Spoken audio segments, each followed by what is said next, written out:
Good morning. This is case number 2015 CR 0116, State of Ohio versus Kevin Gaffin. And is present with counsel. Special prosecuting attorneys are present. The purpose of this hearing is conduct a hearing on portions of a post-conviction relief petition that was filed by the defendant. The court denied without hearing. The Court of Appeals subsequently reversed that on some portions of the ruling and ordered that the hearing should be conducted. So we're here for that. All right. Anything from counsel? No, sir. All right. Is there a motion for separation of witnesses? Yes, sir. All right. We'll order then that witnesses that have been expected to testify in this matter have been subpoenaed or to be outside of the room during the hearing. And Mr. Gallagher, do you wish to make an opening statement? I think the only thing I would let this court know is I think that Mr. Haslam unfortunately lied and misrepresented things to a lot of different people, including this court. That he was here as an attorney with Frost, Brown, and Todd, which is not true. That he was prepared and ready to try a case that he was not. And I think that you'll hear from a number of witnesses today that he should have talked to, that he should have interviewed, that he should have presented to the jury in this case. In order to give Mr. Gaffin a fair trial. And his complete abdication of his responsibility as a criminal defense attorney in this case led to an unfair trial. And as a result of, I think, what you're going to hear here today and what we've already presented to this court, we're going to ask that you grant him that fair trial that should happen in the near future. Just briefly, Judge, with respect to the fourth decision here, it's very specific in detail as to what this hearing is supposed to encompass. There's only 3 witnesses that are really up for grabs here that the defense is going to call, and that's really the specifics of what this hearing entails. The state's real fear is that if the court does grant a new trial and overturns this, it is a Pandora's box, because these are very limited and very specific affidavits and information that these individuals had. If this becomes the basis of overturning a conviction of a jury trial, I don't know where that ends with respect to any other jury trial in the state of Ohio. All right, thank you. First witness? Braxton Gaffin. I didn't get the first name. Braxton? Braxton.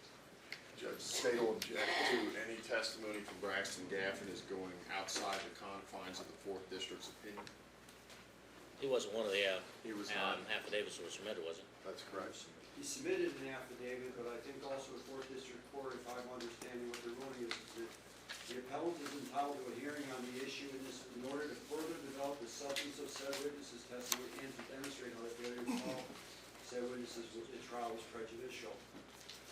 And I think he can at least attest to a number of things about it. Judge, I'll turn the court to paragraph 87, which deals, having found the trial court improperly found portions of certain affidavits inadmissible under Evidence Rule 608B. We review the trial court's decision to deny Gaffin's petition, again, really with only those specific affidavits and only those specific witnesses. This is not a free-for-all. It's not a new trial. It's not an opportunity for them to call even the individuals that the court did properly rule on. So with respect to this particular witness, the state would object to any of his testimony. Gallagher? I think there's a couple things, Your Honor. At the very, very beginning of this case, that the court's ruling was is that there were some inferences that Mr. Haslam, the licensed attorney in the state of Ohio, was entitled to some deference in terms of what his representations were to this court. You have filings in this case, both an answer and a recipe that was filed by Mr. Haslam to indicate that he worked for Frost, Brown, Todd, and that was his address, and that's where he was.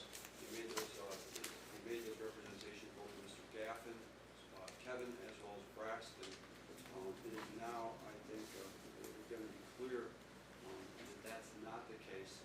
He attempted, he was trying to do this as outside employment and lied both to his employer and otherwise.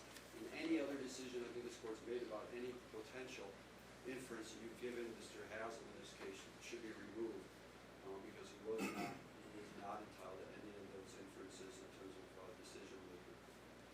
Well, this issue wasn't raised in the post-conviction relief petition, was it? Yes, it was, in terms of, In terms of this, affidavits, you were given affidavits about the fact that he made representations of the fact that he worked for Frost Brown, and that he had the full use of Frost Brown and Todd resources behind him, and that was the reason that Mr. Kevin Gaffin decided to switch lawyers in this case. It was because of the idea that he had a big downtown Cincinnati law firm behind him. You were given those misrepresentations as was well. that from this witness? Well, I think Braxton Gaffin can testify. No, was he one of the affidavits that was Yes, he submitted? was. Braxton Gaffin is an affidavit in this case. Okay, well, let me look here and see what, because I reviewed this, I must have skipped over his. Just on the state's behalf, Judge, the court decided that he was not permitted to testify in the fourth district. Well, that's what I was thinking. It's raised judicata. Right.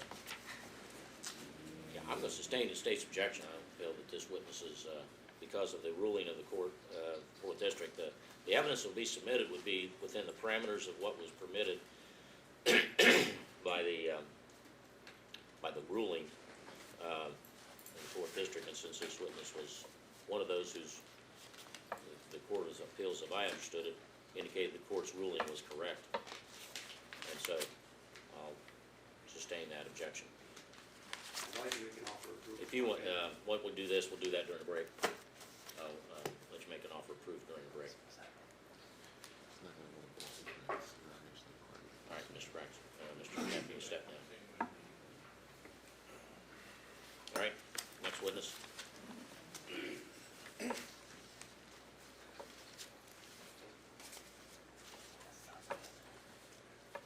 Judge, one of the reasons I think also Mr. Braxton can testify is he was out in the hallway during the entire trial and can at least advert to the fact that Mr. Haslam never spoke to any witness. While he was here, he was with all the other witnesses that were lined up in the hallway.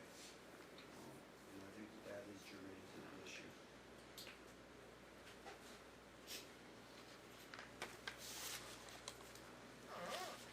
You want me to do that during my offer of proof as well? I will. Yes. Okay. Judge, I'd like to call Tyler Cantrell. Judge, same objection. This was another affidavit that was provided to the court. The court ruled on it. The fourth district indicated that the court properly ruled on that, so we would object to any testimony from Tyler Cantrell. Well, I'm looking at that on page 18 of their decision at 54. It said the court probably found a portion of Cantrell's affidavit was inadmissible because it relied on hearsay.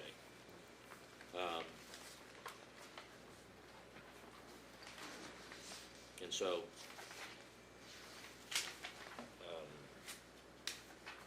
what portion of his, the testimony in his original affidavit we wanted to develop?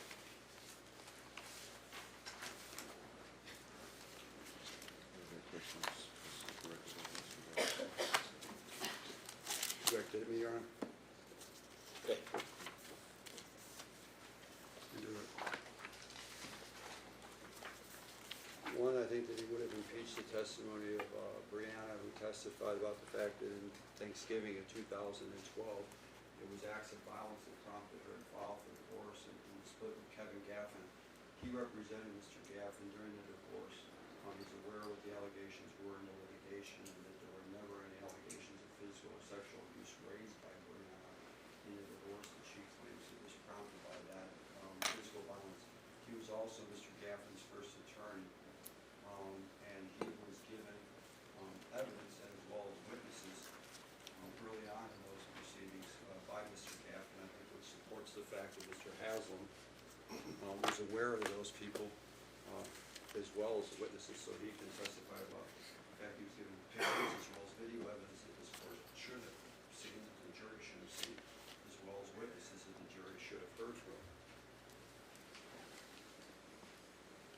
He also was out in the hallway with all the witnesses prepared to testify because he was subpoenaed as well.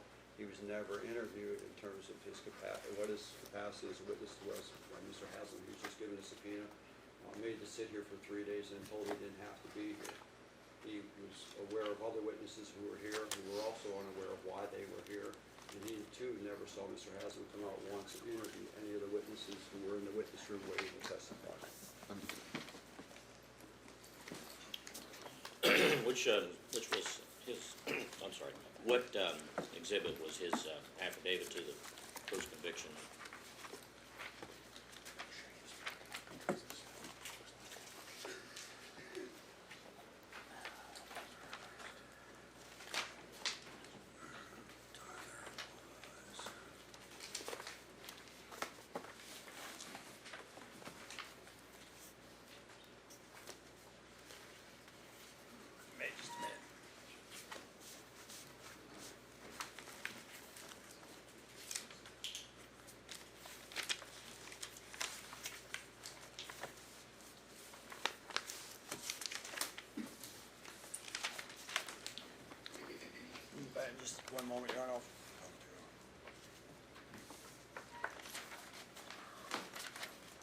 I think it's Exhibit A.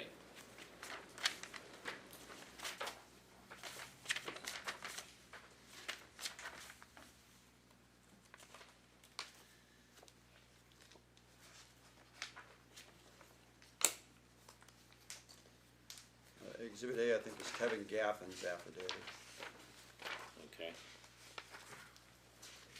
Maybe B then? B, excuse me, I apologize, yes, sir.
All right, well, I think he can testify to the portions of, to the subject matter that the Court of Appeals ruled that much of what was in his affidavit was hearsay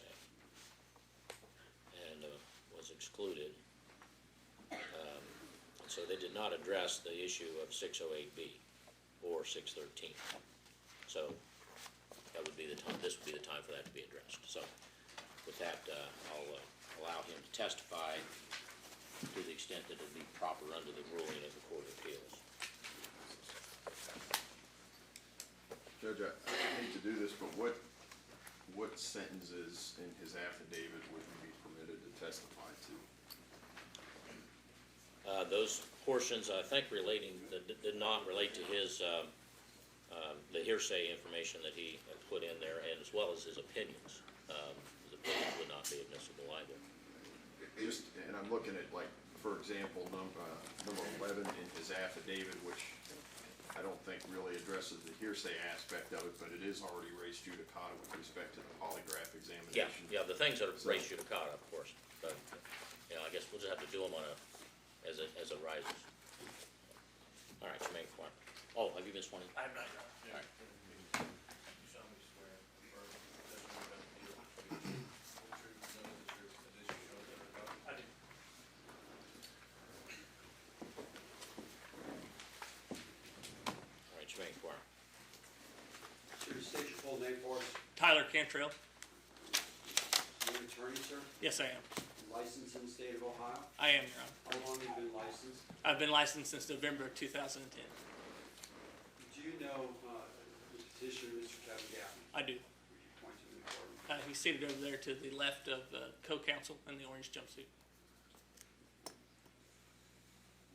The record shows appointed Mr. Gaffin. So- Thank you, I appreciate it. How long have you known Mr. Gaffin? I've known Mr. Gaffin probably since around 2010 or 11. Did you represent him in a divorce proceeding? I did. And who was the petitioner in that, if you remember? It would have been Brianna Gaffin. And were you aware of the allegations that were raised in that? Yes. Were there any allegations raised in that that involved any physical or sexual abuse committed by Kevin Gaffin? There was- Objection. All of that would be hearsay, Judge. Sustained.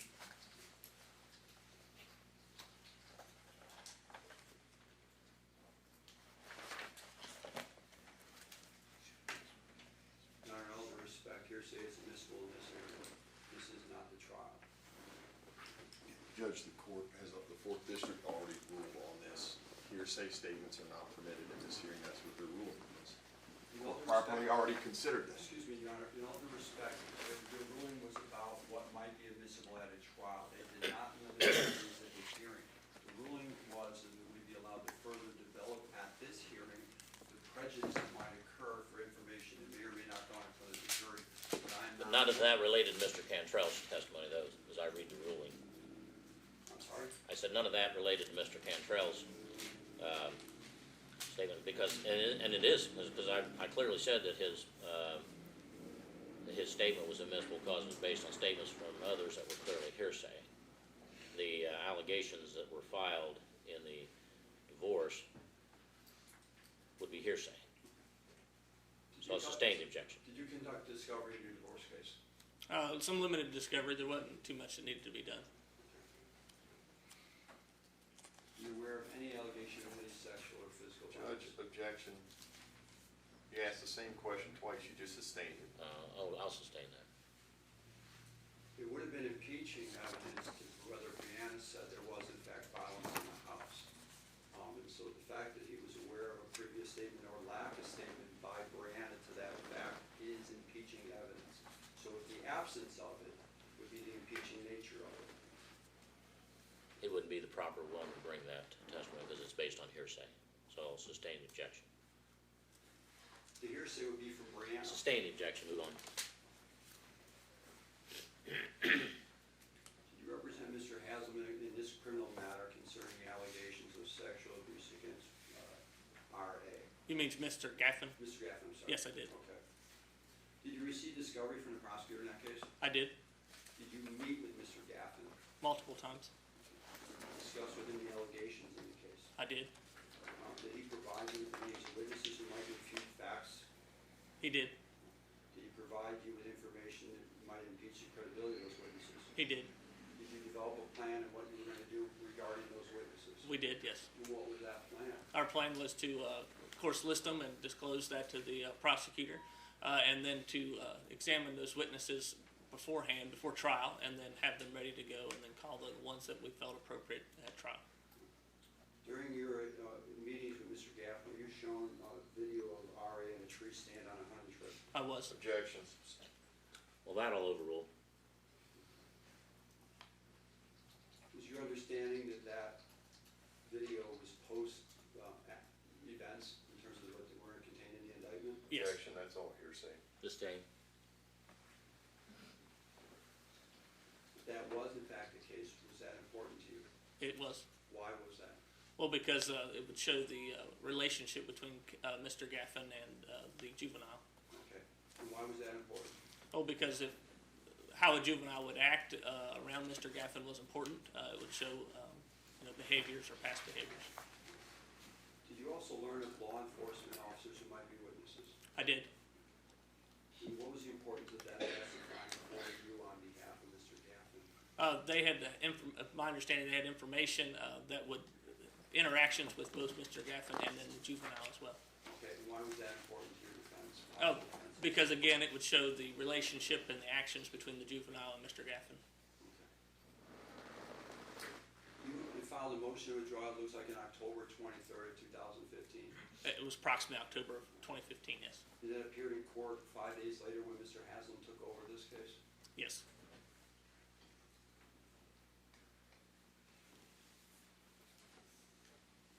Did you ever meet with Aaron to talk with him about what you had learned? I did not. Did he ever make any attempts to talk to you about what you had? He did not. Did you receive a subpoena to testify in this case Yes. when it was tried back in June of 2016? Yes.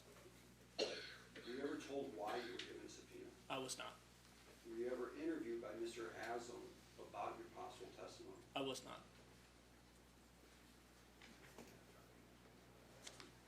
Were you ever told what your expected testimony would be? I was not. Did you answer that subpoena and show up for trial? I did. Did Mr. Haslam ever come out and talk to you in the witness area? He did not. When you showed up, were there other witnesses that were subpoenaed that were here? There was multiple witnesses. And were you around them? I was at various times. Did you ever see Mr. Haslam approach or talk to any of them? I did not.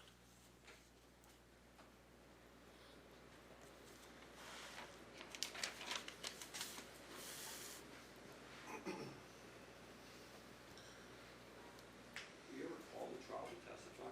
No, I was not.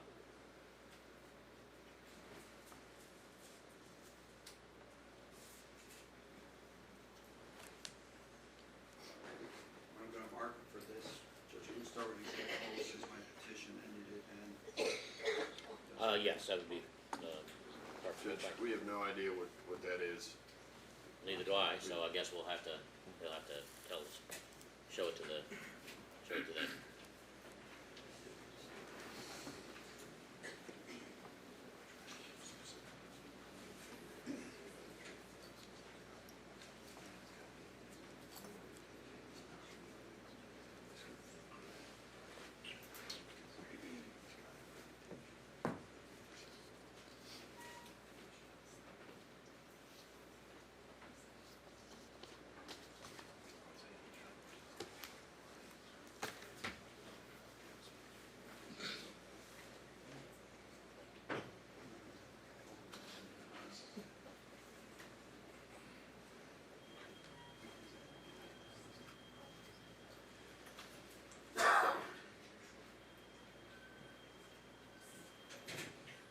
Do you see that image on the screen? I do. All right. Judge, the state's gonna object to this as well as a specific instance of conduct. And again, this wouldn't even be the appropriate witness if the defense was gonna do it properly, but this is not proper in any way, shape, or form. All right, Councilman Croce.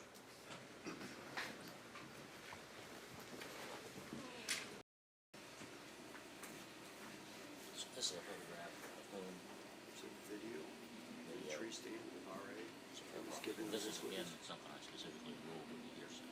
His viewing of it is hearsay. He It's didn't create it. from this is what he got, so I can go through the other witnesses in terms of the travel to get Mr. Haslett. It's not hearsay because he looked at it. It has no relevance It has no relevancy. Well, it does have relevance because it was something Mr. Haslett had that he chose not to use. I don't know was that it would have available been to us. available if Well, I can call the witnesses to absolutely establish that it was given to Mr. Haslett.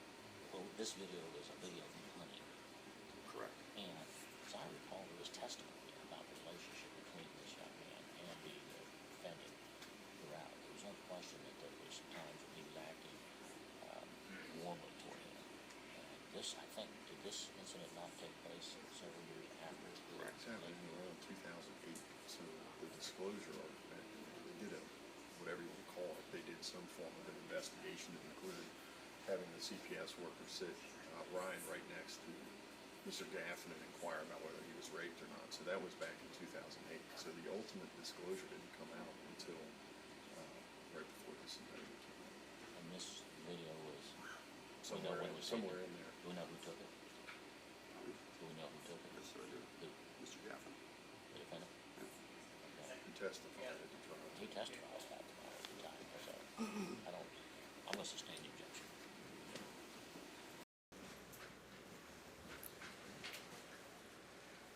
Okay, the objection to that is sustained. You can offer proof You may, regardless. yeah, we'll take a break and let you do that.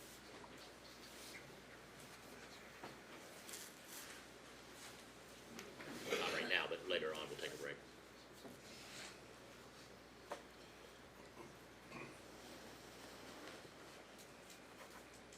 I'd ask at least to try and make the offer of proof of this witness on the stand while he's under oath.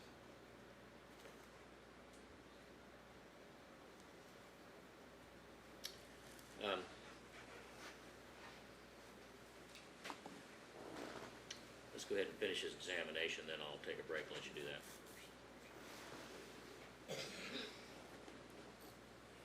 Judge, can we turn that off? Oh, yes, yeah, take that, turn it on.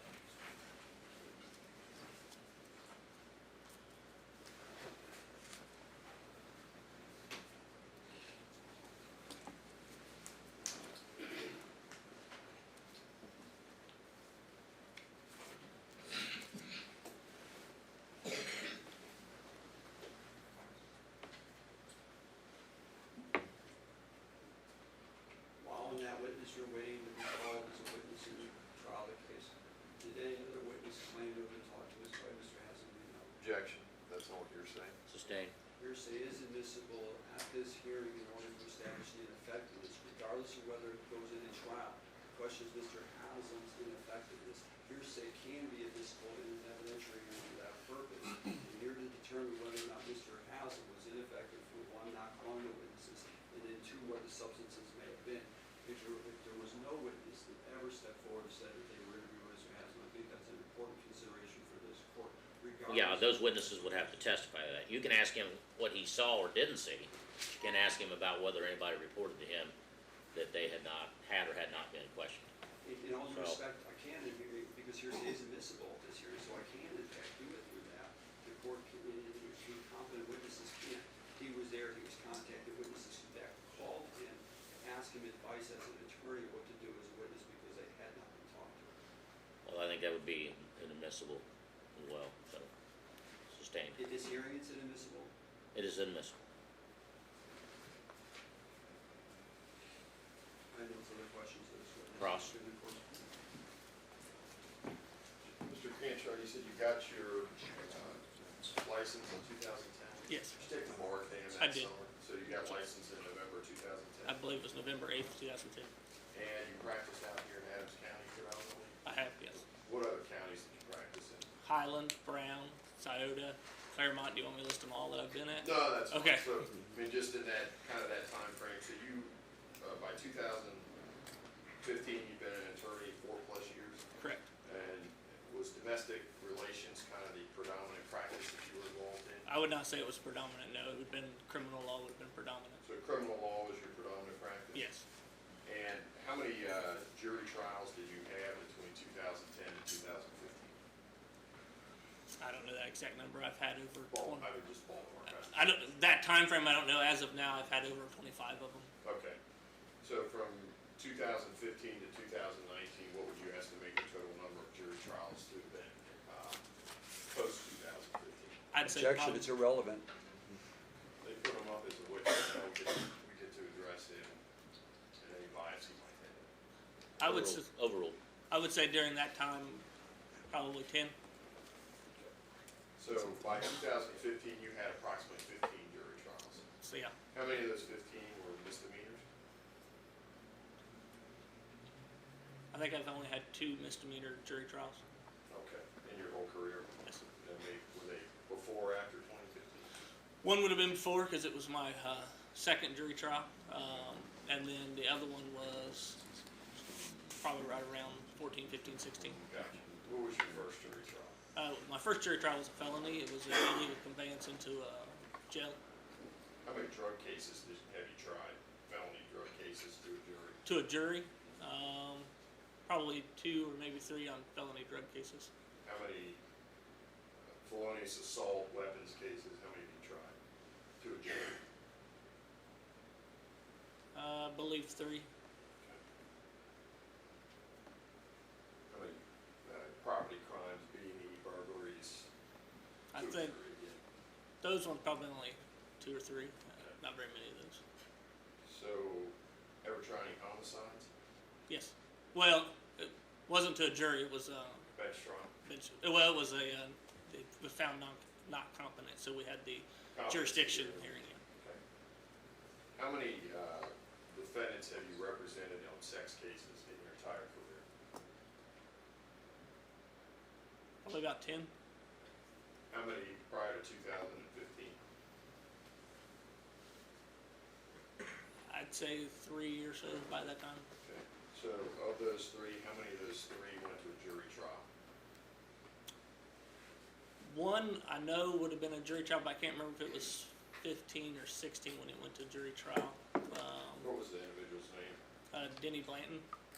Danny Blanton? Yes, Was it here in Adams County? it was. You said that was 2015 or 2016? Yeah, I don't remember the exact date. It was sometime around that time. So that's the only jury trial you've had in a sex case? No, You've had 3 total? I had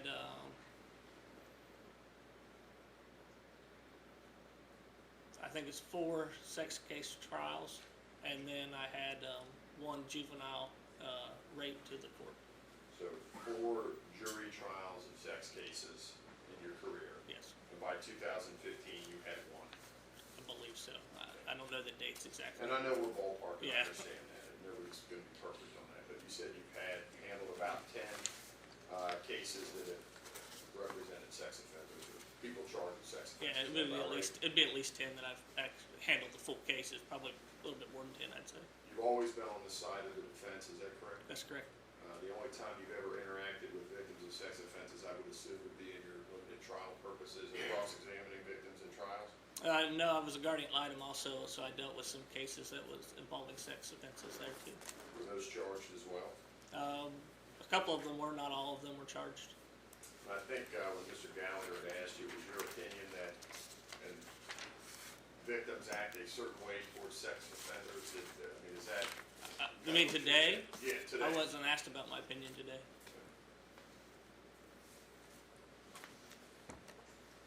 Do you think that victims ever have any love or feelings towards offenders?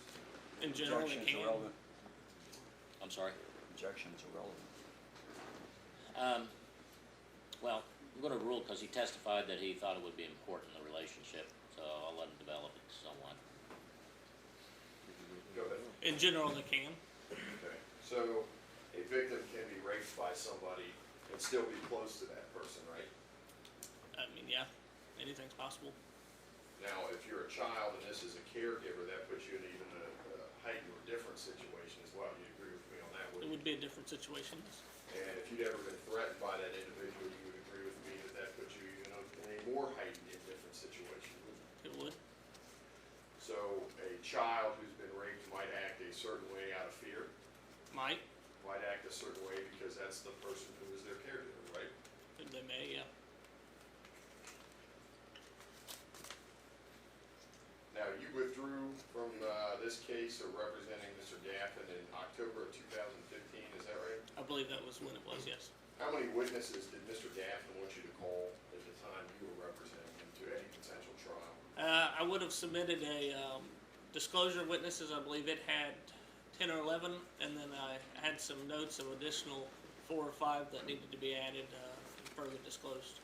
So somewhere around 16 witnesses. Sounds about right. What are the most number of witnesses you called for a defendant in any jury trial you've ever had? Objection.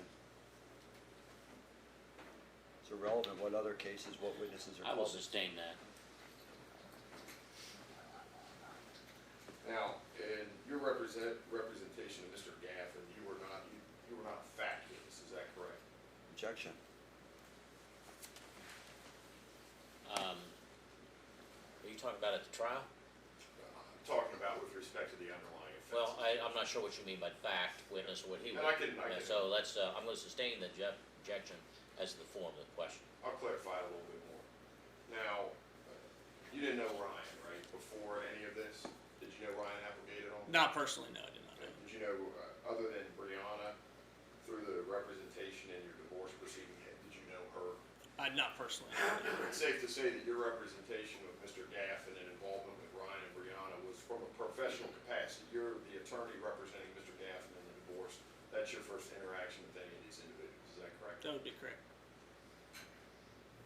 So it's safe to say what happened in 2008 between your client and Ryan Applegate, you didn't know anything about it, you weren't there for any of it, you didn't see any of it, you couldn't testify to anything that would have happened during the course of this indictment. I did not see or hear or anything directly correct. The only information you got was from Mr. Gaffin and anybody you had spoke to who Mr. Gaffin had given you their name, is that correct? Well, I also got information from the prosecutor and Through the discovery Yes. process as well. No further questions. Redirect. The witnesses that Mr. Gaffin gave you and discussed with you, you thought about the potential of calling. That's why you filed the disclosure witnesses out there. correct. Safe side, err on the side of caution. That's correct. You want to list them, that way you're sure you got them. Was there a determination in your case of whether those witnesses were witnesses for impeachment or defense of fact? I had notes on what the witnesses would be used for, yes. The ones that you had, none of them were for character, were they? I think only maybe one. Who was that? I can't remember the name. I remember seeing my notes and that it had character It witness. wasn't either one of the two officers. It was not, no. It wasn't Mr. Jimmy Vaughn. No. It wasn't Mr. Decker. No. Those were not character witnesses. They were not. They knew specific things that we wanted to get out.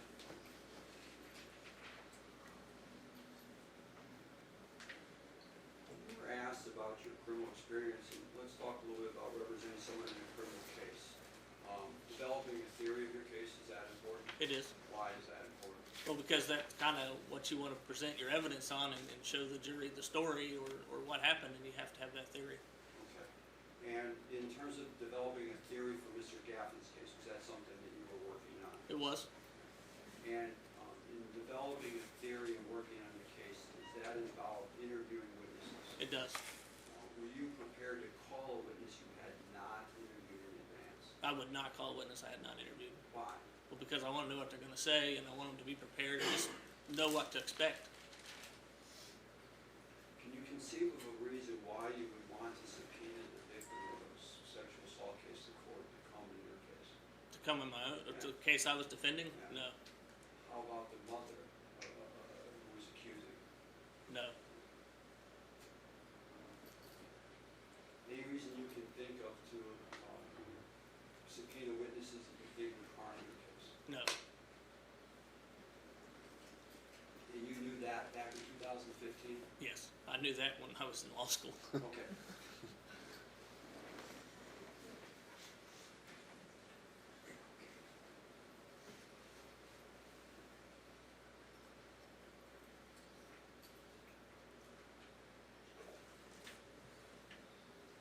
Are you gonna just one moment, Your Honor?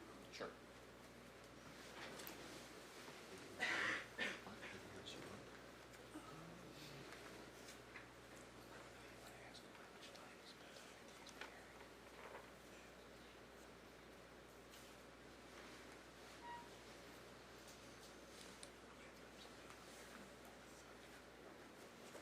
In the limited time that you would represent Mr. Gaffin, do you know approximately how many hours you had invested in representing him? Just in this case? Yeah. I'd imagine it probably 30 or 40 at least.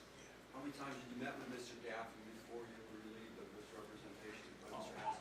Multiple times. When you say multiple times? More than 12. Okay. That was a lot. Were those in your office? They were everywhere. They were in my office. We drove together one time and talked for 4 hours, a 2-hour drive up and a 2-hour drive back. So there was multiple times and places that we met. All right, I appreciate it. Thank you for your time. I've been told I have another question. All right, I've been told I have another Judge, question. hang on. okay. Thank you. Did you make an offer to help Mr. Haslam in his I did. representation? I did. And no one took you up on that? He did not. I have no further questions, thank you. All right, I'll step off here for 5 minutes and let you develop your proper, and then when you're done, just let the bailiff know. Is it just this witness if you want, Judge, or is it, I mean, you're gonna develop the proper for this witness. I can do that right now? That's what he's letting you do. He's gonna step off the bench. Yeah, I'm gonna step off the bench, you go ahead and do that. Okay. Okay.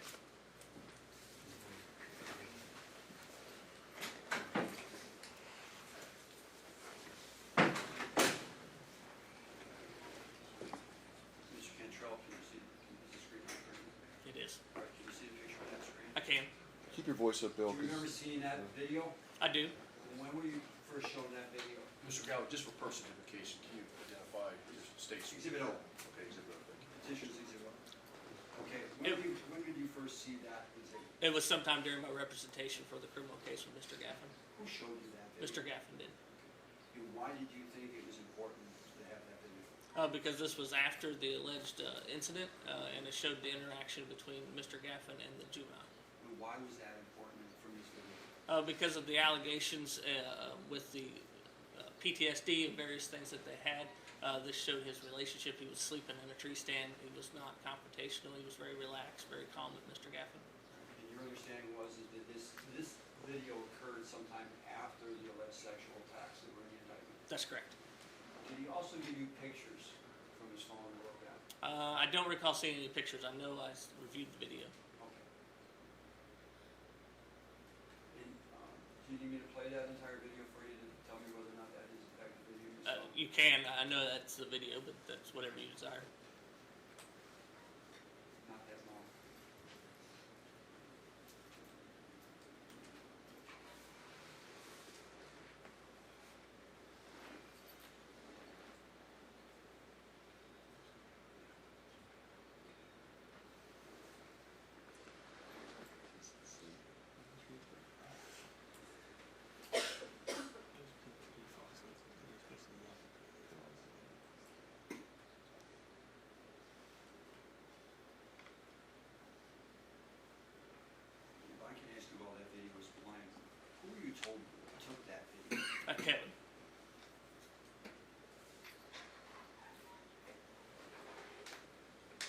and I seen it on his phone.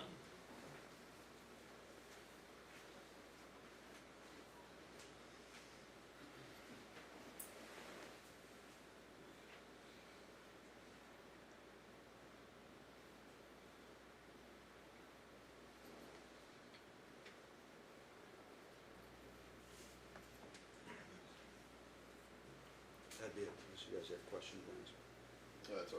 All right, thanks.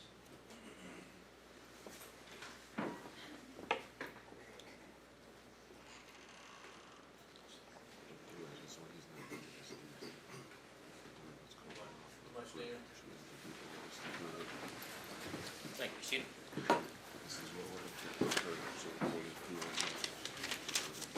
Next witness, Mr. Vaughn?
Bill, before you, Committee Clerk.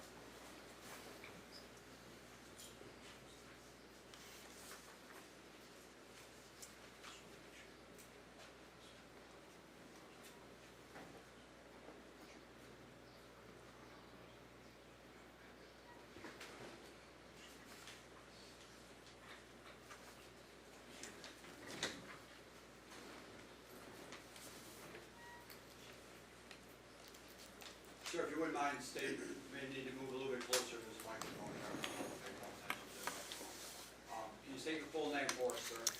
Jimmy Vaughn, All right. Mr. Vaughn, where do you live? Dayton, Ohio. All right. And do you know the defendant petitioner, Mr. Kevin Gaffin? I do, All right, you see him here in court.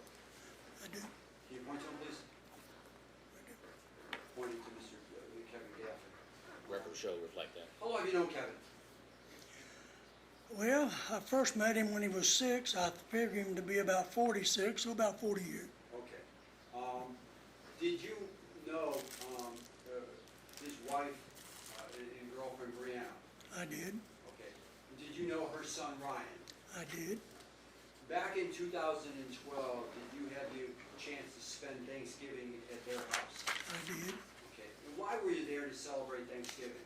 Well, I was there for 2 reasons. He invited me down for Thanksgiving and to go hunting with him. Okay. And hunting, I assume, was going to happen after Thanksgiving dinner? That's correct. Okay. At Thanksgiving, was Brianna there at the residence? No, not at the time. She had left. Okay. Have you seen her? Yeah, later. Okay. Did she have dinner with you all? No. All right. Did Kevin and Ryan have dinner with you? Yes. Okay. Did you ever see any fear in the eyes of Ryan or his behavior at all while he was there with you and Kevin? Not at all. Did you see any signs on Ryan that he had been the victim earlier of some sort of beating or violence? No.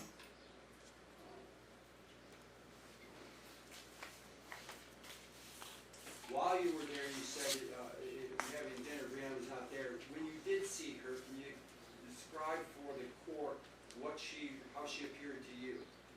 Well, she came through a sliding door and went between us. We were standing around the bar area. Okay. And she went into the bedroom, but she was stumbling. Okay. Mr. Gaffin and Ryan followed her into their door. Okay. and he motioned for me to come over there. I went in, looked around the door. She was in the bathroom floor, passed out. Okay.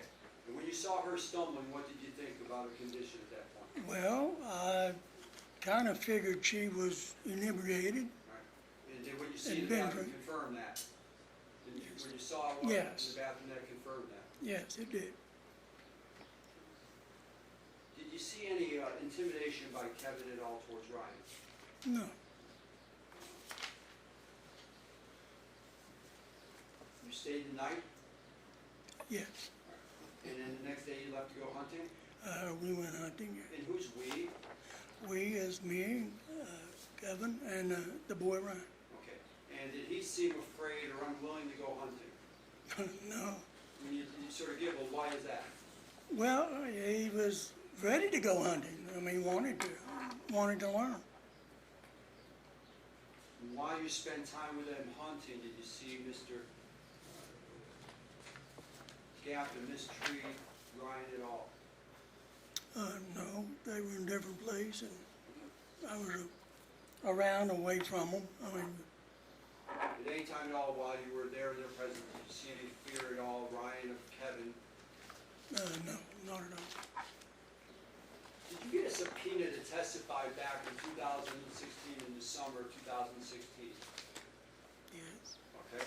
And when you got that subpoena, did you answer to come to this courthouse? I did. All right.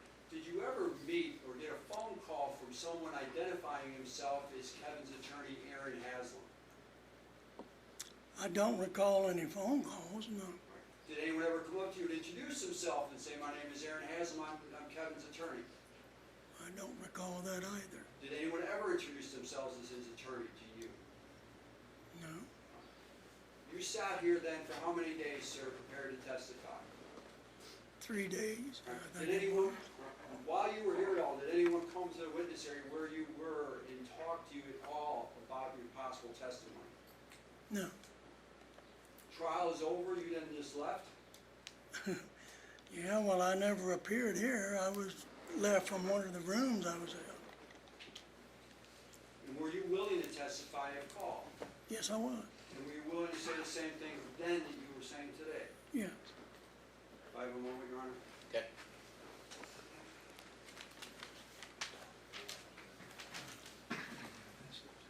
What's that? I mean, he's been out more than 9 years. He's been out multiple years.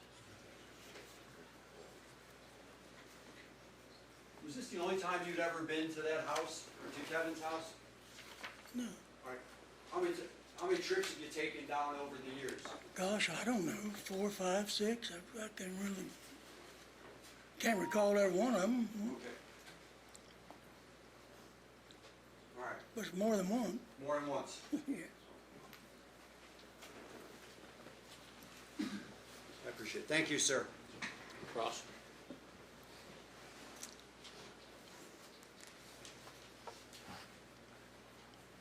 Mr. Vaughn, I think you testified that you got there the afternoon on that Thanksgiving in 2012, is that correct? Yes. And I think defense counsel actually provided a certificate that just showed you were in the Manchester area during that day, is that right? Okay. And then you spent the night, is that also correct? Is that right? Please? You spent the night that night? Yes. Defense counsel asked you the same Yes. question. And I think your testimony, the sum total of your testimony is that you were there for Thanksgiving. You observed Brianna come back drunk. And in Yes. your opinion, you didn't believe that Ryan showed any fear or was intimidated in any way during that Thanksgiving night you were there. Is that the sum total of your testimony? Not that I could tell. They showed no fear, no. And is that what you told his attorneys now? And you've spoken to them before, is that correct? Excuse me? You've spoken to either Yes. Mr. Aaronstein or Mr. Yeah. Gallagher before, is that correct? And was that the first attorney of any of Mr. Gaffin's attorneys that you spoke to about that incident in 2012? Yes. So obviously what happened on the morning of that Thanksgiving in 2012, you weren't at the residence during that time, is that correct? I was not. So if all of the violence took place during that morning, you would have no recollection or really any ability to testify that it was I wouldn't have no knowledge of it, no. Sir, have you ever been around victims of domestic violence? No. Have you ever been around children who've been victims of domestic violence? I've been Objection. around children, but it doesn't, not necessarily show any. Wait a minute. I'll overrule that. Give me the answer. The question is knowledge. So, lay opinion. Well, I'm going to overrule the objection. I worked in an elementary school So you for have, 15 years. so you have seen any kids ever come to you about things that are going on in their house? No. Did you ever suspect anything going on in somebody's house? No, if we observed any odd behavior from the children, we were to report it to the office. Did you personally ever report any concerns in your 15 years in that school? I didn't know. So do you believe that there was no domestic violence perpetrated on any children at the school that you worked at? Well, I can't say that. I could not answer that. I'm going to sustain that objection.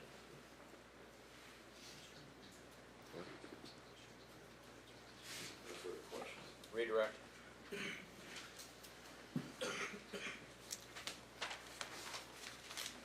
You said you saw no signs of any violence on Ryan when you were with him. No. And you said, you know you weren't there in the morning, but when you did see Brianna that night, and when you did have a chance to see her, you see any signs that she had been the victim of any sort of beating or violence? No, none. Thank you. All right, you may step down. Thank you. Next witness? Might as well get that out of the way anyway, because they're not gonna keep it. I'll call Mr. Decker. Mike Decker. Judge, the state, based on the 4th District's ruling, will object to any testimony from Mike Decker.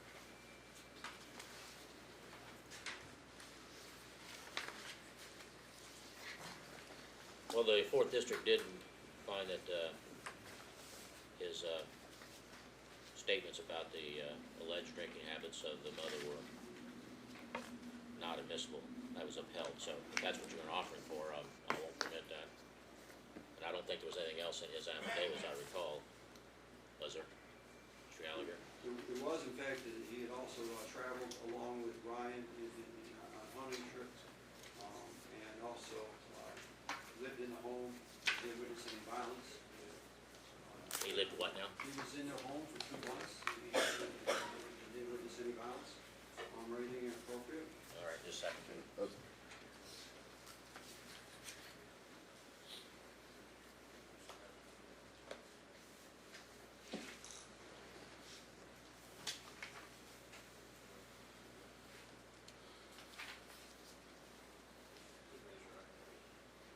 Solemnly swear or affirm the testimony you must give the truth, whole truth, nothing but the truth, this you shall answer to God.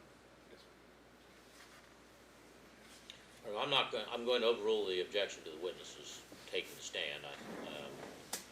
Keep in mind what the 4th District ruled, my previous rulings of, those will not be permitted to be inquired into. Sir, can you say your full name for us? It's Michael A. Decker, And, sir, where do you live? What town? Wilmington, Ohio. Thank you. Do you know Kevin Gaffin? Yes, sir. How long have you known Kevin? 25 years. Okay. Do you see him here in the court? Yes, sir. Can you point to him, please? The gentleman right here in the orange. Thank you. Record reflect he's identified Mr. Kevin Gaffin. So ordered. I want to talk to you back in 2012. Did you have an occasion to live with Kevin? Yes, sir. And why was that? Work related. Okay, what do you mean by that, work-related? I worked with the Mr. Gaffin at the power plant in outside of Manchester, so therefore it was easier to stay there instead of in a motel. So who, besides Mr. Gaffin, was there anyone else who resided with you while you were working at the power plant? Yes, the family. And who is that? Mr. Gaffin, his wife Brianna, and stepson Ryan Wayne. Okay. And how long did you stay in their house and live with them? To my best of my knowledge, it was 10 to 12 weeks All right. And did you share meals with them? every day. Yes, sir. Lived there just like another member of the family? Yes, sir. At any time did you see any acts of violence of Kevin towards Brianna? Objection. I'll sustain that. That wasn't part of his affidavit, I don't believe. It was, Can you point that to me then? I mean, Exhibit E, I never saw Kevin physically abuse either Brianna or RA. I never witnessed Kevin threaten physical abuse to either Brianna or RA. rule objection. So did you ever witness any threats of violence by Kevin to Brianna? No, sir. Threats of violence towards Ryan? No, sir. Did you ever see him engage in any violence towards either one of the two while you were there for the 10 to 12 weeks? No, sir. Did you ever see anything that indicated to you that Ryan was uneasy or nervous or afraid of Kevin? No, sir.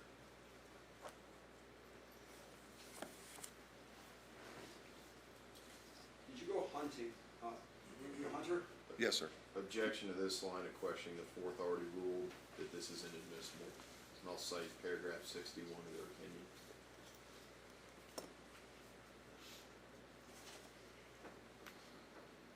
Yeah, I'll sustain that. Did you get a subpoena to testify? No, sir. Back in 2016 in the trial, Kevin Gaffin? Yes, sir. All right, did you answer that subpoena and come to Adams County Courthouse? Yes, I did. Before you got here, did you ever talk to a person who identified himself as Mr. Aaron Haslam? No, sir. Did the person that indicated he was Mr. Haslam or Mr. Gaffin's attorney ever call you to talk to you about your possible testimony? No, sir. When you got to the courthouse, did anyone interview you to find out what your testimony might be? No, sir. When you got here, where did you sit and wait for your testimony? To the best of my knowledge, it was in a room downstairs. Were there other people that you learned that were witnesses in the case? Were they there with you? Yes, sir. All right. Did you see any of them interviewed by anyone who claimed to be an attorney? Could you repeat that? While you were there with all the other witnesses, did you ever see anyone come down and interview any of you while in your presence? No, sir. No. When the trial was over, you got a chance to come in and watch closing arguments. Is that fair? Yes, sir. So you saw the lawyer who was standing with Mr. Gaffin and representing him in the courtroom at some point when he made his argument. Yes, sir. Did you ever meet that person before that closing argument? Had that person ever come up to you? No, I have not. So the first time you met Mr. Gaffin's lawyer, saw him, was when he was giving his closing argument and you were in the audience? Yes, sir. So you never saw that person come in at all? Did you see that person come in at all and even take a survey in the witness room to see who was there? No, sir.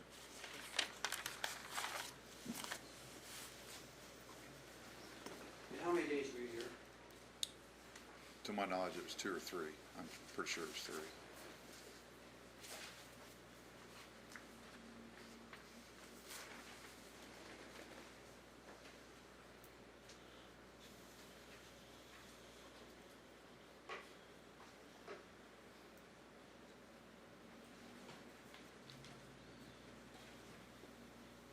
Judge, I would have an offer of proof concerning some additional information you sustained, which is about the hunting trip. I'm not gonna permit that because, as I previously ruled, that was remote and, was not, relevant, and the Court of Appeals abstained that, or sustained that I in appreciate that. but at paragraph least- 61. I appreciate that, but at least the Court of Appeals also said that in incident 2012 that Mr. Vaughn was able to testify about, as well as that the officer, Malat, was also able to testify about. I think it shows that that isn't, it isn't remote. I also would suggest to the court that we've been told by the 4th District that I'm entitled to fully develop the evidence in it, and I'm asking to fully develop the evidence. They're so allowed you to can develop the determine- evidence that they did not sustain, my ruling on. They sustained my ruling on that. If it's- So I understand- find that the testimony about that trip was, remote and therefore not relevant. While this witness is under oath, I'd like to make an offer of proof. Well, it's in his affidavit, isn't it? It's in his affidavit, it's in the record. So, that should suffice as a proffer.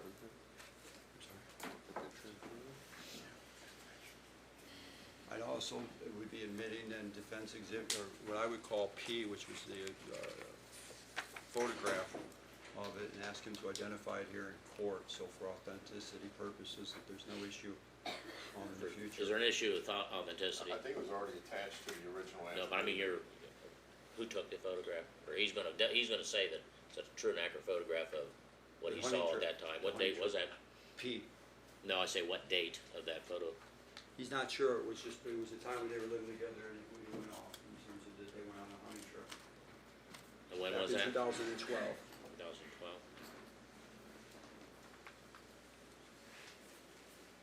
All right, you're not contesting that. No. Stipulate to that, all right.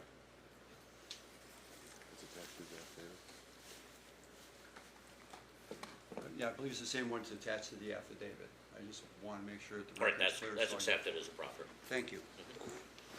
All right. Ross? So you resided at the residence for about 10 to 12 weeks somewhere in 2012, Yes, sir. and you didn't live there prior to that, you didn't live there past that at any time? No, sir. Where did you live before 2012? My residence in Wilmington. And then after that, did you go back to Wilmington? Yes, sir. So what was the purpose of just being there for those couple weeks? Work-related. Okay. We worked pretty much 7 days a week, so it wasn't advantageous to drive an hour and a half So the- two ways. The sum total of what your testimony at trial would have been is that during the 10 to 12 weeks in 2012, when you lived there, you didn't see any violence between anybody in the home. Is that kind of it? Yes, sir. So whether there was any violence before you were there, you'd have no knowledge of it? Is that right? Correct.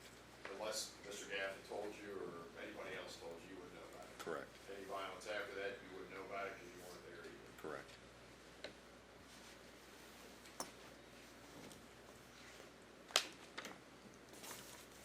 You ever aware of how many times the police had to respond to that home for domestic calls?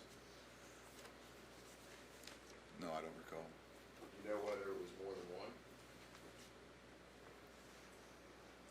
I may have heard of one, maybe twice, Just from what you've heard, though. just through conversation, yes, sir. But at least 2 police runs to that house for domestic issues. Perhaps one or two, to my knowledge. Thank you. Redirect? You're aware one of those calls was one that Mr. Gaffin made, right? Correct, That he called out Brianna to my knowledge. in drunk, right? Yes, sir. Objection, Judge. They opened Objection, up- Judge. Wait, I'm not gonna get into the substance of it, but I'll allow the answer he gave as far as he was aware that Mr. Gaffin made the call. So I'll sustain the question, or objection to the question. Were you aware that he kicked her out before the violence occurred? Objection. Stay. You know, just explain what they claim is domestic violence is not a domestic violence call, but in fact was one of the drunken residents who was kicked out of the house, and he just wanted the police to know about that. And so as long as the record can be clear about that, that's fine, but they're the ones that opened the door about what the calls were to, and I think the record needs to be clear. Didn't open any door about any specifics about any of it. It was about the Just call. He asking. was wanting to know if they was aware of the number of calls. He said yes. You asked him if it was one made by Mr. Gaffin. He said yes. I think that's all we need to go into. So I'll sustain the objection. You're aware there was no domestic violence that occurred? Objection. That's all hearsay. Yeah, I'll sustain that. He was asked, the issue was calls. So, It was also the substance of the calls and the nature. no, that wasn't the substance. It was Said domestic the violence. respondent alleged domestic violence. And I'll take it all for the grain of salt. It's all just allegations. So, Yes, sir. I have no further questions. all right, you may step down. Thank you. Next witness?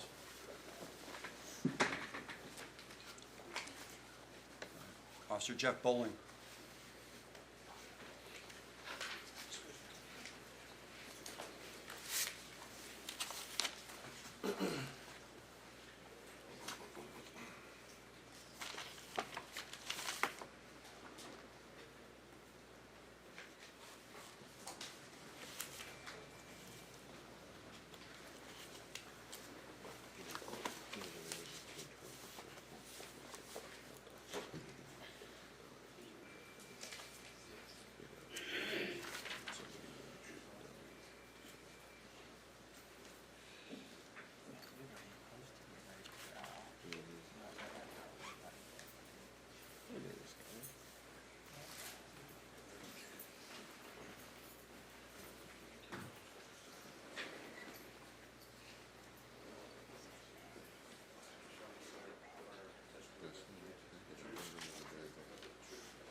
name, please, for us? Jeffrey R. Bowling, And your current, you're in uniform, so what police department do you work for? currently West Union Police Department. Okay, and how long have you been with West Union? 14 months. Okay. Back in 2012, were you employed by the Manchester Police Department? Yes, I was. And is that police department still in existence? No, it is not. When did it go out of existence? March of 2017. Do you know the petitioner defendant, Mr. Kevin Gaffin? I do. Do you see him in court today? Yes, I do. He's sitting at the defense table in the orange jumpsuit. Hopefully the record will reflect the identity of Mr. Gaffin. Stored. Can you give us a subpoena to testify in his criminal case where he was accused of rape? That's all. Yes, I did. All right, in 2016. That's correct, yes. Were you interviewed in advance of that by Mr. Haslam? No, sir. Do you know Aaron Haslam? Vaguely, no. Okay. But you would know him to see him? I'm sorry? You would know him to see him? I would not know him now, no. Okay, back then? Just from seeing him in the courtroom, maybe. That's what I meant, okay. Yeah. Did he ever walk up and introduce himself or ever attempt to interview you about your possible testimony? No, he did not. You were subpoenaed, were you told why you were? No, I was not. And how many days did you sit here as a possible witness in the trial of Kevin Gaffin? 3 days. And did you sit in the witness room or with all the other witnesses? No, basically just in the hallway. Okay. And you saw the other witnesses that were here to testify possibly? Yes, All right. Did you see Mr. Haslam ever go up and interview any of those witnesses? I did not know. Did you see anyone on behalf of the defense, if he had an investigator, an assistant, or anything else, make an attempt to interview any of those witnesses? No, I did not. You never testified. I did not know. That's correct. Would you have testified if called?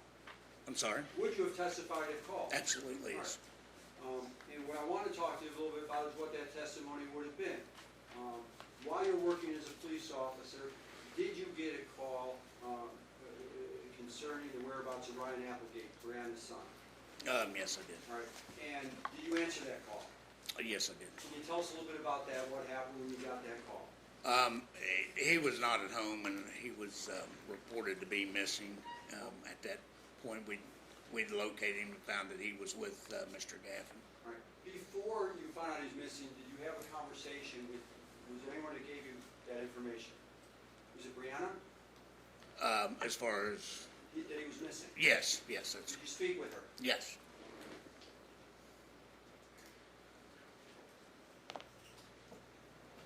You said he located him then with Mr. Gaffin. Yes, he was. He's at his house. I'm sorry? Ryan was at his house. Yes. Kevin Gaffin's house. When you located him there, can you describe a little bit about what happened while you were there? Just to find out his whereabouts at the present. Okay, and Ryan at the time was a juvenile? Yes. And did you speak to Mr. Applegate and tell him that he was going to have to go home to his mother? Yeah. Wait a minute, Mr. Who? Ryan Applegate. Did you speak to young Ryan and tell him that he was going to have to go home to his mom? Yes. What was his reaction to that? Objection. Overruled. He wanted to stay with Mr. Gaffin at that point. Okay, he didn't want to go home to his mom. No. And what did you do in response to that? At that, basically, that he was in care of Mr. Gaffin. Okay, all right, and did you inform Brianna of that fact? That's correct, yes. Okay, and did she object to that? Not that I recall, no. Okay.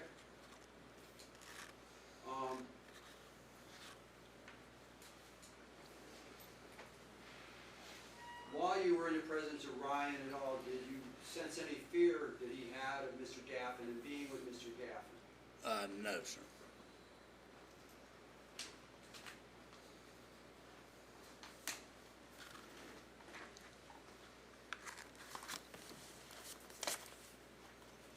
Did you know David Shivner? I'm sorry? David Shivner. I do, yes. All right. And were you aware back at the time of Mr. Gaffin's trial what the relationship was like between him and Mr. Gaffin? Objection. Sustained.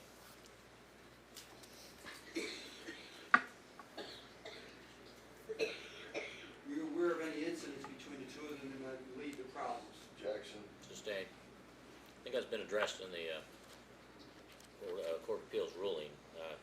a witness in the case.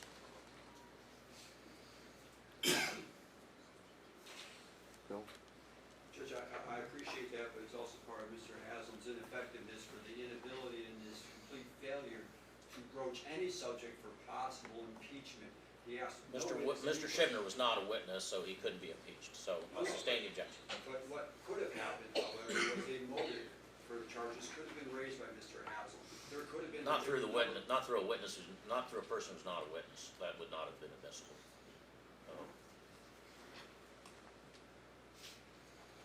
In all due respect, it doesn't require Mr. Shibner to be a witness for someone to talk about where bias occurs because of relationships. This witness was aware of the relationships between Brianna with David. The bias of Mr. Shibner would be of no relevance in the trial unless he were a witness. Or unless he were shown to have suborned some malicious act that resulted in the trial.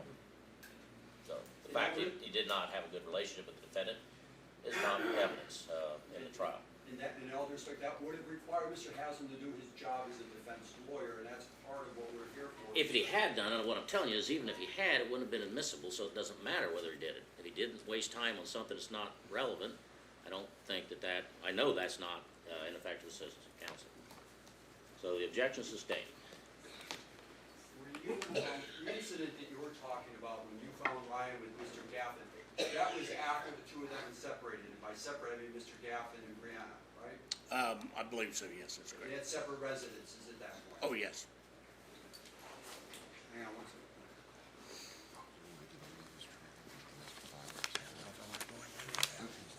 Thank you. May, Cross. Also, you indicated this incident took place in 2014, is that correct? I believe that, yeah, Did you, make a police report of it?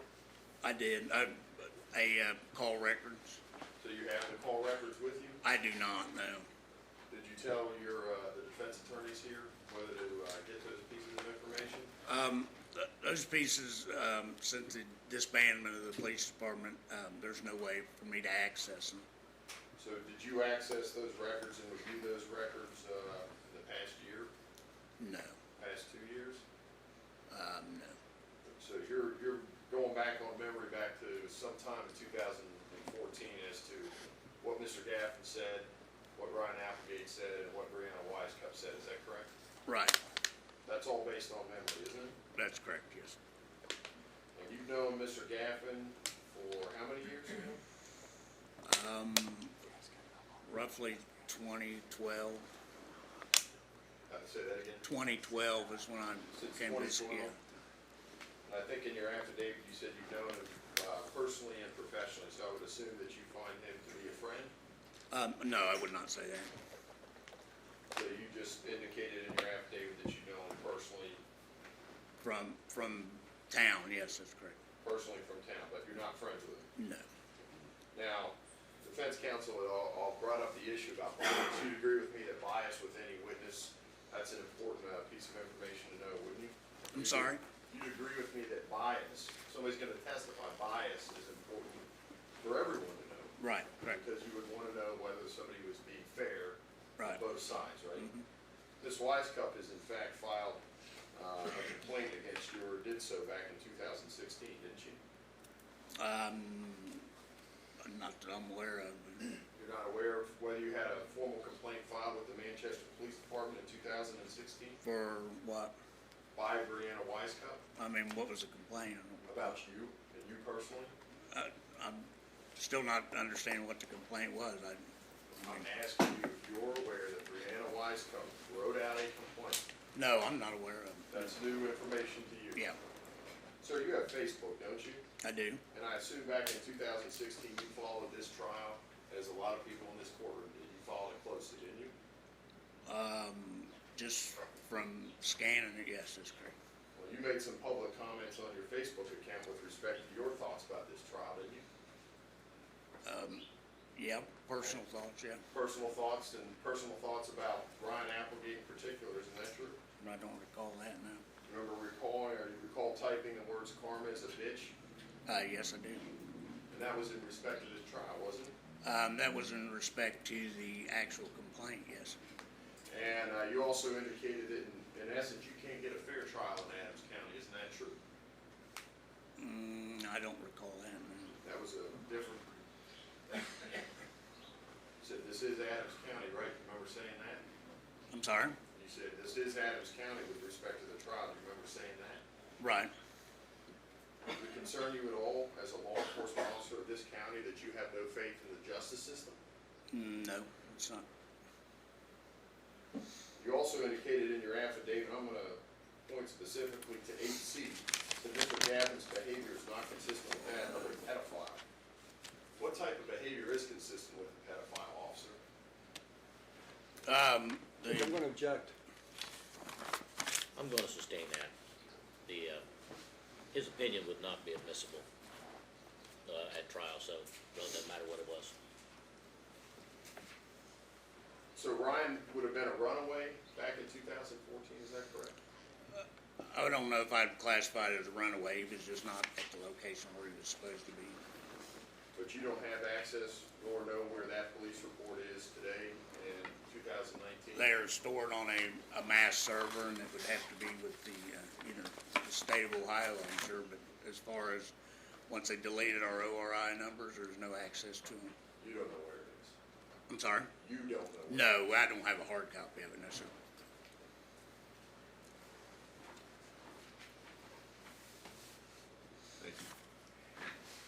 Redirect.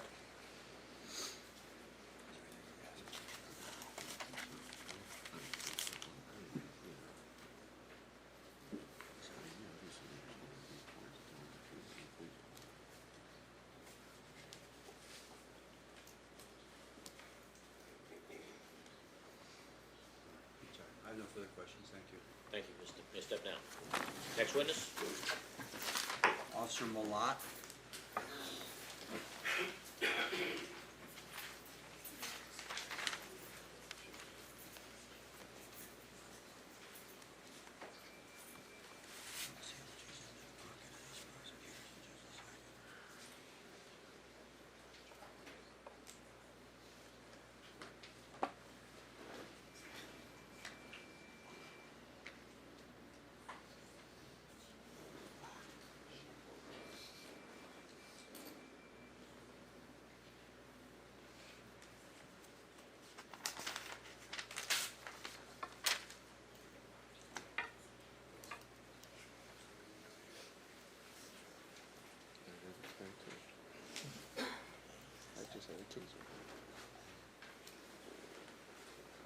solemnly swear to affirm the testimony you have to give the truth, whole truth, nothing but the truth, that you show us under God. I do.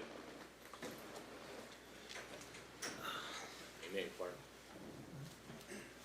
Sir, if you state your full name, please, Jason Malott, and who you're currently employed by. New Richmond, Ohio, Claremont County. Back in 2012 until 2016, were you employed in a different capacity? I was. And what department or municipality? Manchester, Ohio. And they don't exist anymore, I guess, that police department? They do not. Okay. Did you get a domestic call to go to the home of Brianna Gaffin? I did. Did you know her? No, not prior, not prior. And when you answered that call, do you remember when that was? I don't. I know it was somewhere between August of 2012, maybe sometime after, but without seeing the actual paperwork, I couldn't give you an actual date. And when saying actual paperwork, you did paperwork on the case? I did, yes. Do you know what's happened to that paperwork? I do not. Is your access to it still there? No, Why is that? the department no longer exists. Okay. When you got there and answered that call, who was there when you arrived? There was a younger boy there and Brianna Gaffin. Okay. And what was her state at the time you saw her? Objection, Your Honor. It's been ruled by the Fourth District, cite paragraph 13. Mother's intoxication was inadmissible under Evidence Rule 608B.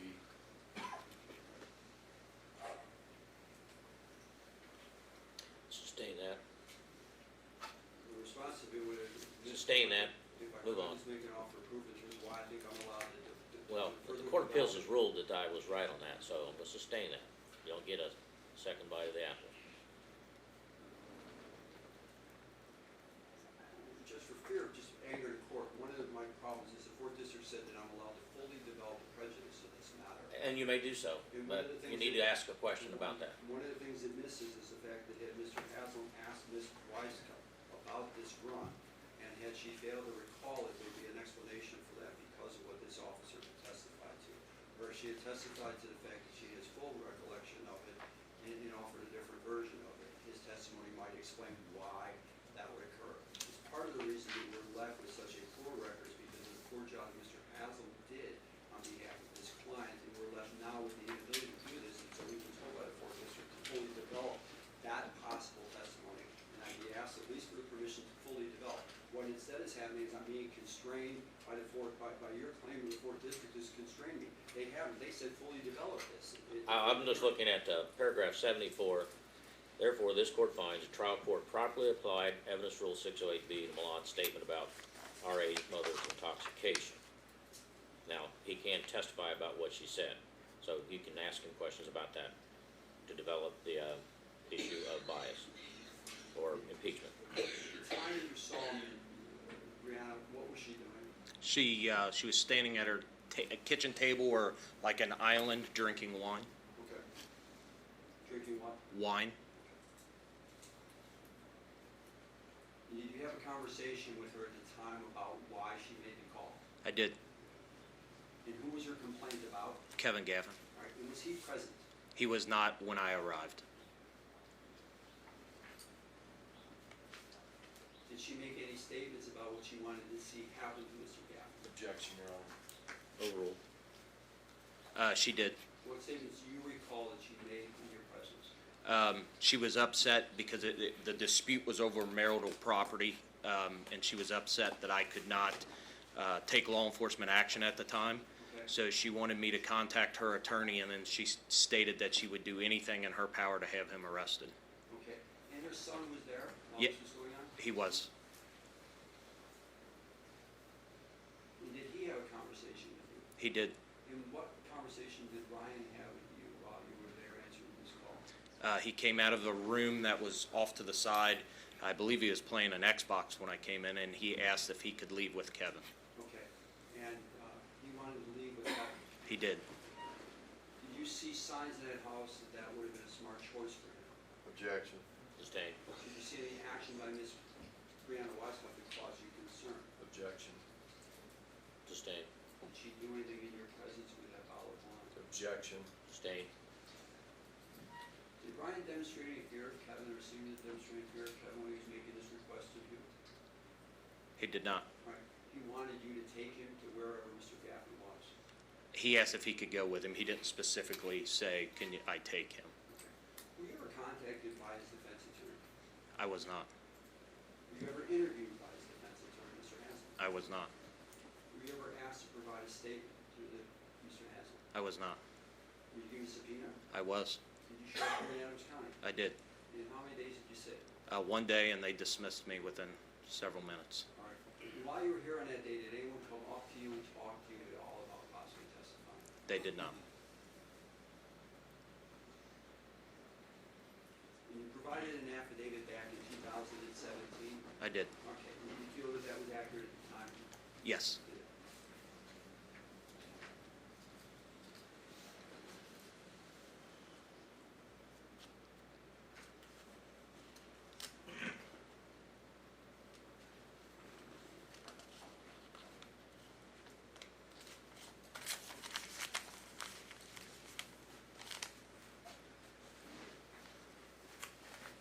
I know it there. Ross? For the record, Derek Nolan, on behalf of the state. Officer Malott, you testified that, actually your affidavit indicates that you became a police officer in 2012, is that correct? For the village of Manchester, You've yes. been a police officer before that, I was. and where was it before? Brown County and also Cincinnati. Sorry about that. How long had you been a police officer before you came to Manchester? 2008. So 4 years? Yes. 4 years. Yes. And you indicated that this DV call was sometime in 2012, you responded to, and whose residence was that? I believe it was their joint residence. I didn't get into all that, but just after further, going through the time, I believe they both lived there. My very first time ever dealing with either one of them. First time you had responded to that scene? Correct. That location? Correct. You were Manchester Police responding to that location on other occasions? I am not. When you say joint, you're talking about Brianna Weisskopf and Lieutenant Kevin Gaffin? Yes. And when exactly in 2012 was this response? That, without having the paperwork, sir, I couldn't give you the exact date. So you don't recall the exact date you responded, but you recall Brianna Weisskopf staying at the kitchen table drinking wine? I do.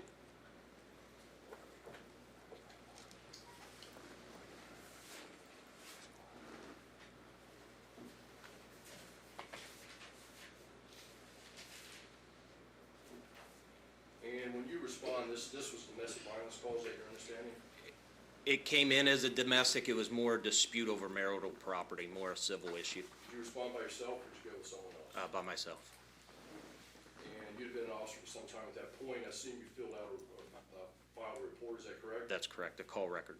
And again, that was in 2012. Between 2012 and when you prepared this affidavit, did you review that report? I did not.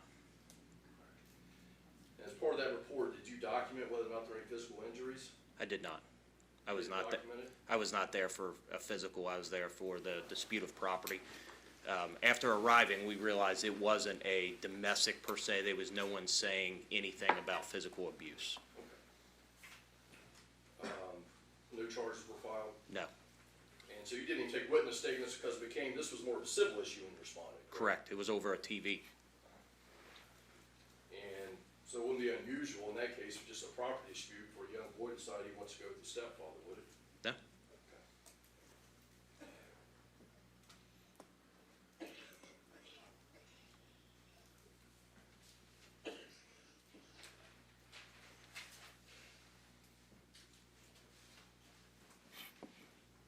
If I could just, 1 second, please, Your Honor. Okay.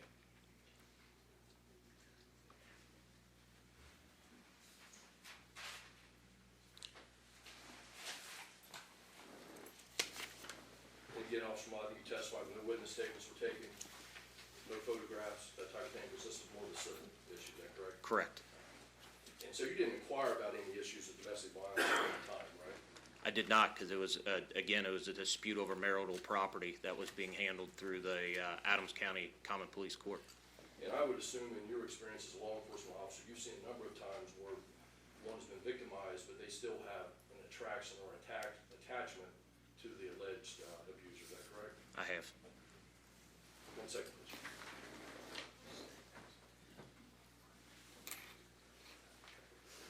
And you're not aware, again, this incident took place in 2012, which you responded, you're not aware when Ryan Appleby disclosed this abuse, are you? I do not.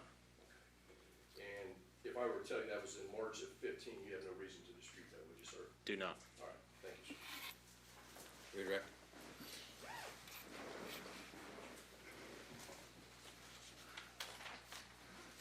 You had seen signs of serious injury on either Ryan or Brianna, would you take any action or investigate it further? Absolutely. If anyone had expressed any fear of Kevin Gaffin, would you take that into account in terms of what you were doing? I would have, yes.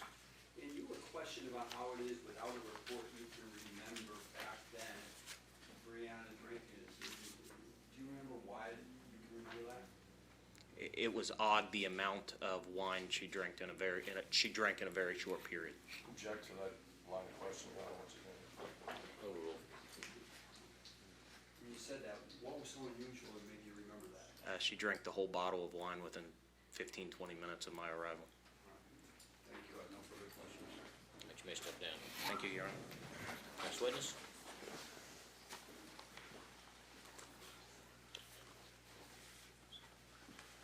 Who's next? Judge, I ask call Bruce England.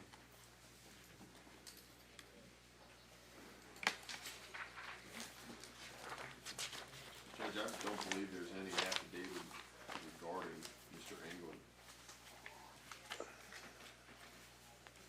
Mr. England testified at trial. extensively. State would object to any additional testimony by Mr. England because the record's not been supplemented since then.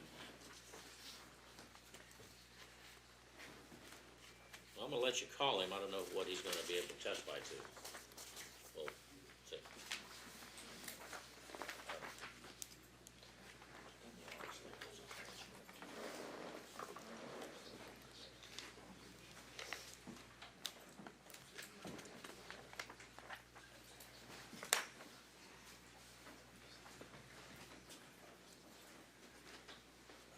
Need to be sworn in. Oh, Mail's getting a box for me.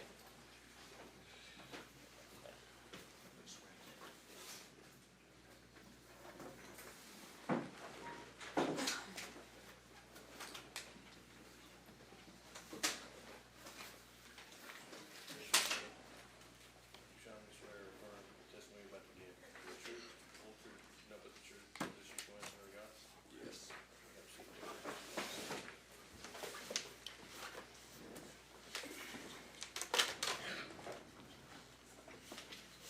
Name, Mark? Sir, can you say your full name? Bruce A. England.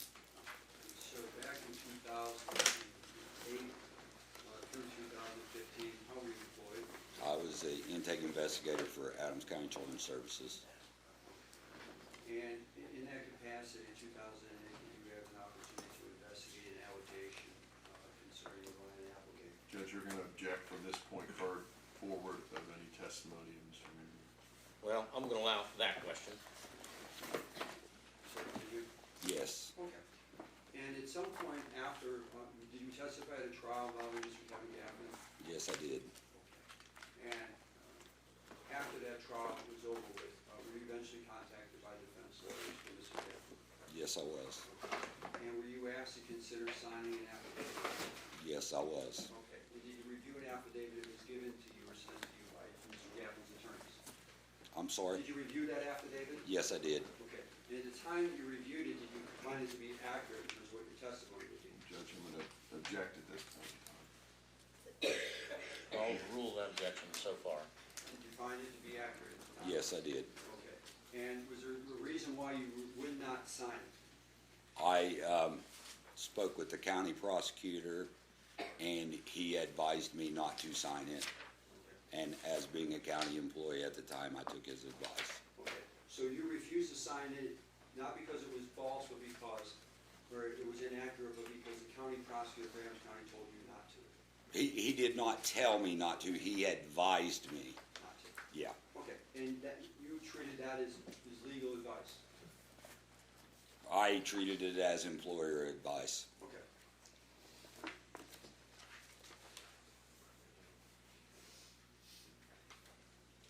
You're no longer employed by them? No, sir. And you're comfortable testifying now about the things that are in your affidavit? Yes, sir.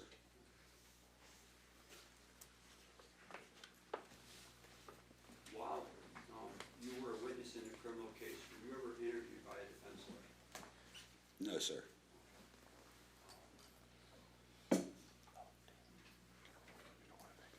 Would you have given answers to a defense lawyer if they had asked you questions?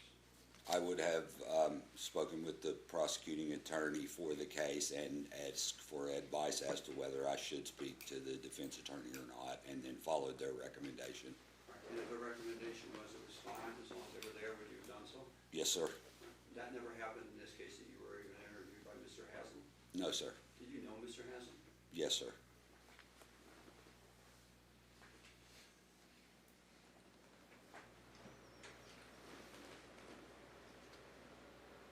You testified at trial concerning your investigation in 2008, Yes, sir.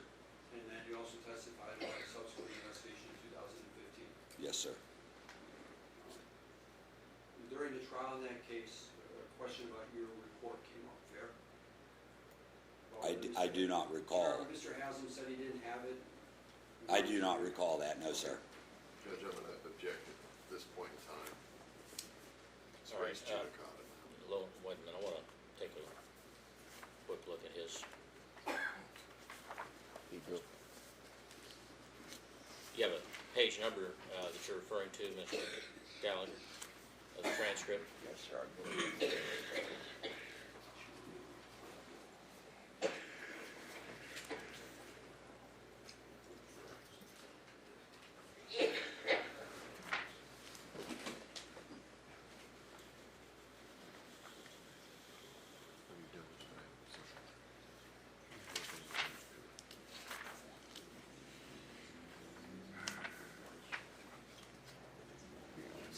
Give us a second, Judge.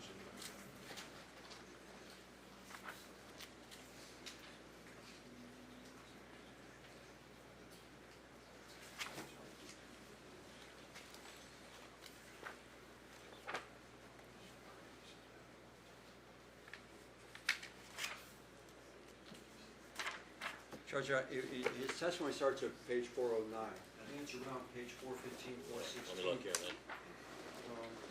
Where, page 416, Mr. Haslam claims that he... Let me just read it. Yeah. Okay. We're referring to the objection at line 20, I think it starts, let's see. on page 416, line 20, I see Right, Mr. Haslam objection. right. All right, let me look at that transcript.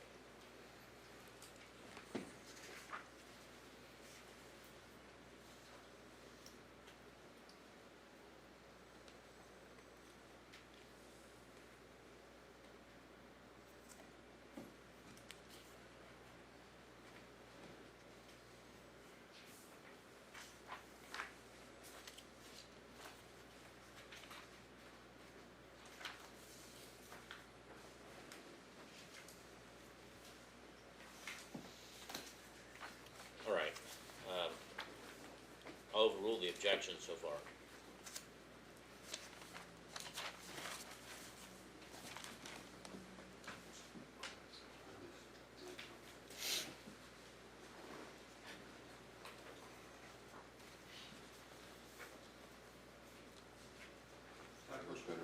You may.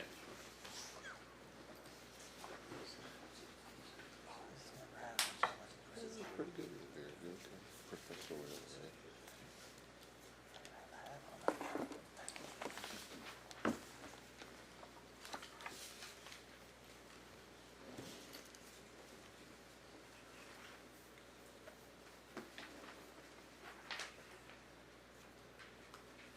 This would be Q. Just to take a look at that, if you wouldn't mind, just for a minute. Pretty good, actually. I'll do it if you need it.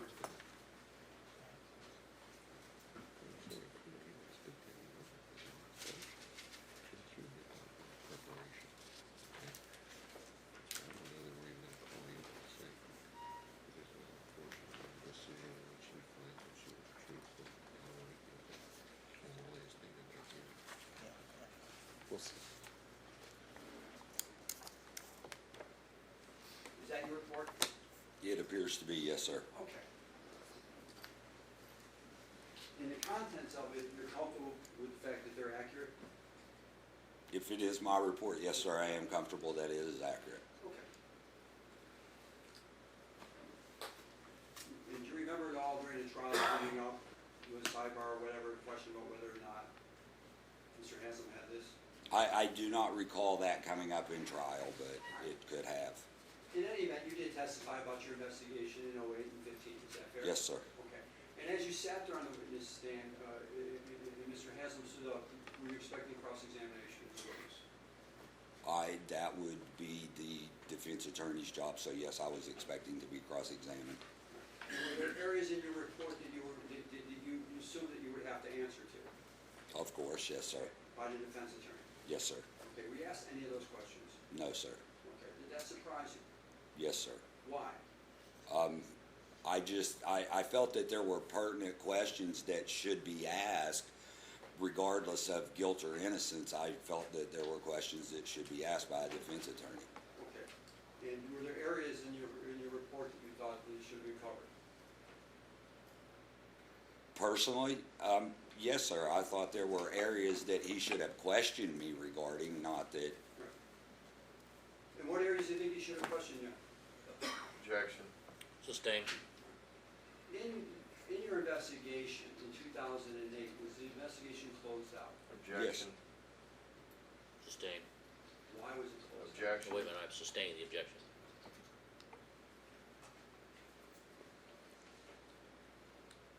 Did you make a determination in your 2008 investigation as to whether or not you found Ryan Applegate credible? Objection. Sustained. Did you do a home visit with with Ryan and his mom during the 2008 investigation? Yes, I did. Okay. And when you did that, where in the house did you sit?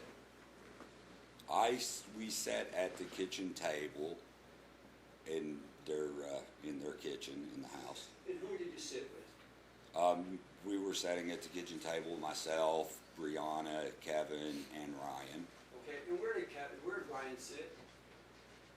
I do not recall. Do you remember your report saying that Ryan chose to sit next to Mr. Objection. Gaffin? Sustain that.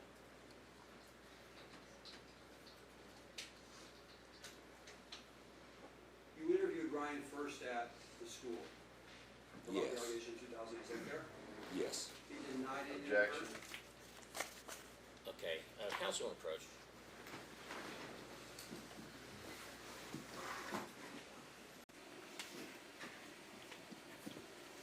An awful lot of this was testified to, direct testimony. So, I don't know, was it, sometimes developed, was it, evidence that had been made full? My first question, are we on the record or no? I think so. Are you getting this? Yeah. Okay, I just want to. Yeah, sure. Good question. Yeah. My first response is, most of this was not covered by the law. Most of this should have been. Mr. Haslam, when he viewed the videotape, was given this report in less than 3 minutes. Well, remember, it was only for purposes of refreshing his recollection. I understand at that, but the time. problem And then is- I said he could prosecute him. Absolutely. Did not. And he did not. And he was told 6 questions. But in that report, there were a number of things that should have been in there. It should have been cross-examined. If someone read it, Mr. Haslam asked those 6 questions. There was 3 minutes from the time that he was given the report until the time was selected to his cross. And in 3 minutes, he had to digest. If he asked for more time, I'm sure the court would have given it to him. He did not ask for more time. Within that report is the fact that they closed out the report finding Ryan Applegate's been now on top of it. Well, that's an opinion. May or may not, because people were allowed to give their opinions in this case about the fact that he was the truth teller. Ms. Freehoff. That's not correct. No, wait a minute, let me stop right there. That's race judicata as well. And that came up, wait a minute. I'm talking, everybody stop. Okay, we're all old enough to remember the button. Okay, when I start to speak, everybody else quiet. All right, now, you cannot have testified. They are allowed to make determinations in terms of whether or not they're going to pursue a case. When they pursue a case, I think they say something that's not founded, and the jargon has changed over the years. They can make that for their internal purposes. For purposes of the court proceeding, they're not permitted to testify as to their opinion of the credibility of that statement. So if there are other things that are in there that he could have been asked, that are challenging, some things that are admissible, you can get to those. I'll let you get to those. But I'm not going to you didn't let me go in like that Ryan didn't choose to sit next to Mr. Gaffin. Mr. Ryan was questioned in terms of who his outcry people would be if there was anything bad happened to himself to Mr. Gaffin in the first interview. He expressed no fear of Kevin.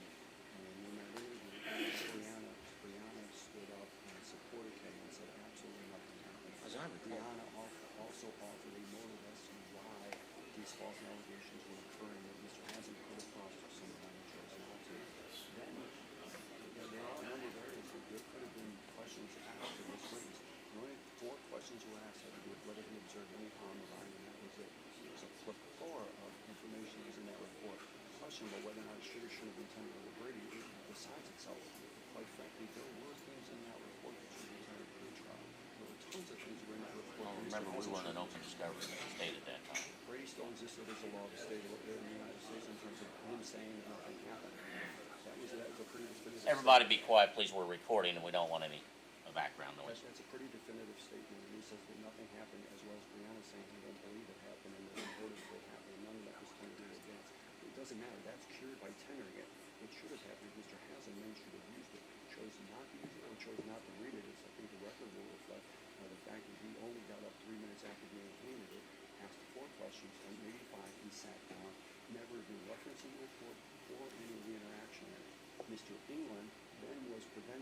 issuing an affidavit or signing an affidavit, you. Well, I'm gonna let him testify. Yeah, he is testifying. Because the Adams County prosecutor recused itself in not to sign one. And that, I think is the problem that we run into in here is the fact that I think this testimony should have fully developed the affidavit. I tried to do that, I was prevented from doing it. And therefore, you and the Court of Appeals were denied the opportunity to review his affidavit. I did the best I could by offering the reason why to an attorney's affidavit, but he was told not to do so.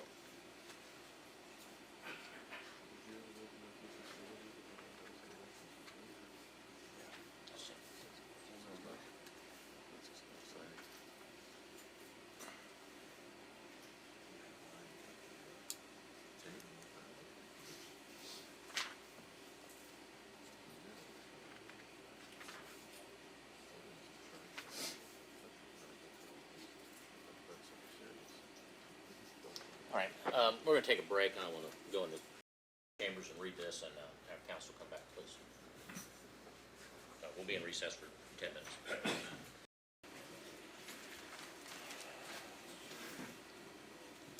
And for the record, we did meet in chambers, we did find that State Exhibit 15 and 16, which refer to the reports Smith did, were in the evidence packet as excluded evidence.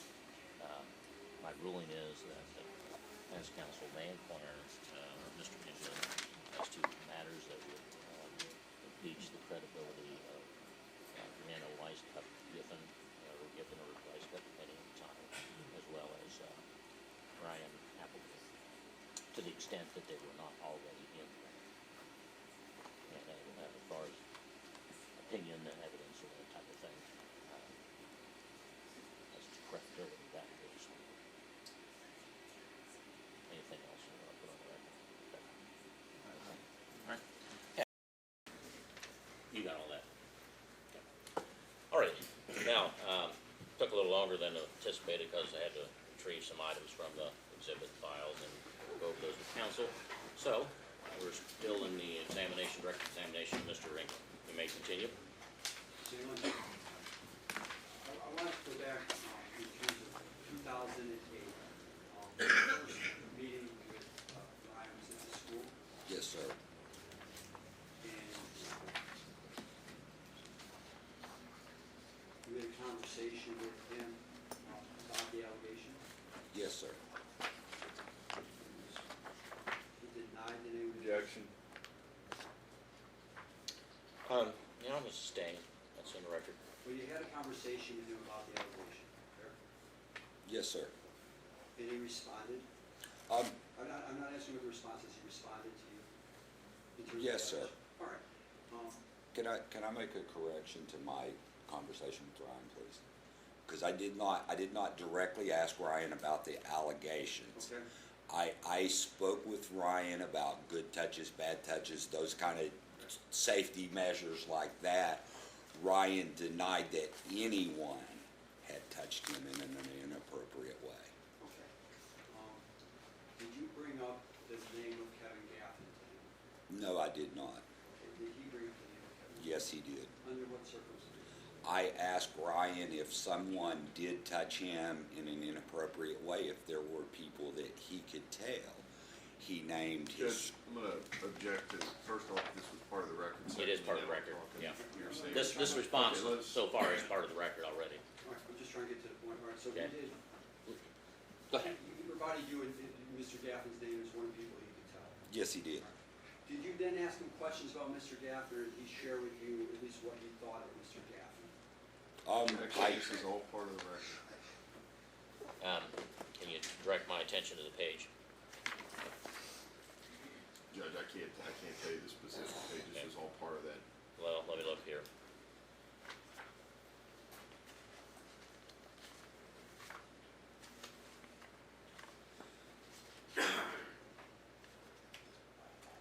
Are we referring to the 2008 referral? Yes, sir. Okay.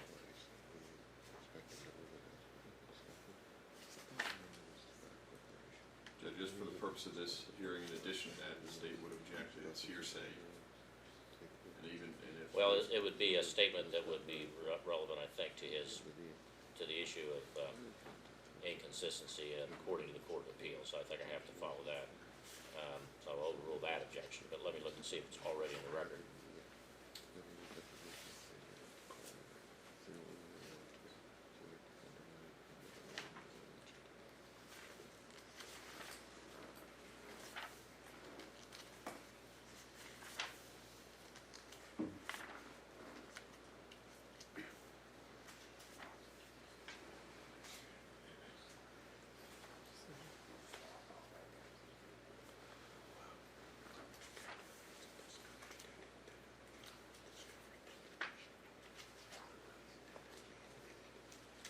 I don't see that specifically in the record. It may be, but I'm gonna go ahead and admit it, for purposes of this hearing. If it is, it's just duplicative.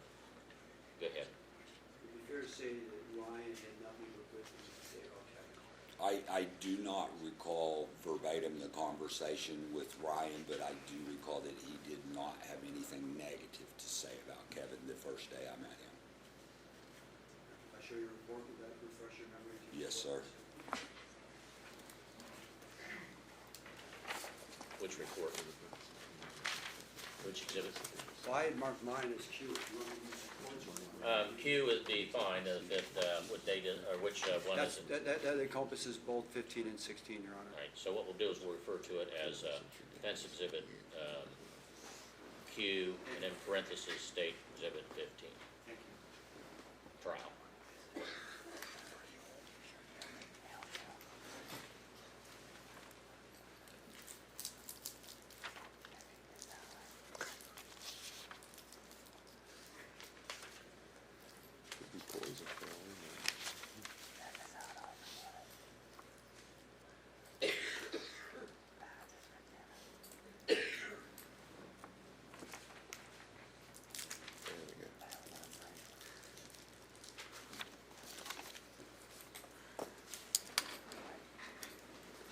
Say back in 2008, in your interactions with Ryan talking about Kevin, that he had nothing but good things to say about Kevin. He seemed to enjoy Kevin's company, yes. Okay. You saw the two of them interact during a home visit? Yes, sir. All right, did they joke with each other? There was no inappropriate reaction. They seemed to have a bond. You also had a chance to talk to Brianna about the allegations that were made in 2008, would that be fair? Yes, sir. You were concerned both with what was going on in the house as well as what might be going on with Ryan specifically, would that be fair?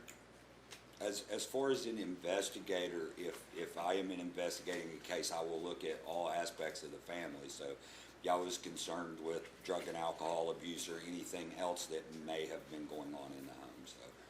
And Brianna told you that she didn't believe anything had happened to Ryan? Objection. Sustained. Brianna told you that there had been no violence towards her by Kevin? Objection. Overruled. Brianna denied any domestic violence. Right, and that would mean Kevin included? Yes, Okay. And she did not witness anything inappropriate between Kevin and Ryan? she denied anything between Kevin and Ryan. You also had an opportunity to talk to Mr. Gaffin during that as well, would that be fair? Yes, sir. Okay. And at the end of that investigation, it was determined to be unsubstantiated, it was a term used back then? Yes, sir. All right. 2015 was a little bit different because it was a referral. Well, they were both referrals, sir.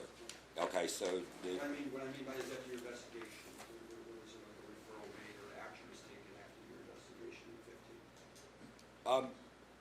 Yes, sir. Okay. I mean, the case was closed out basically.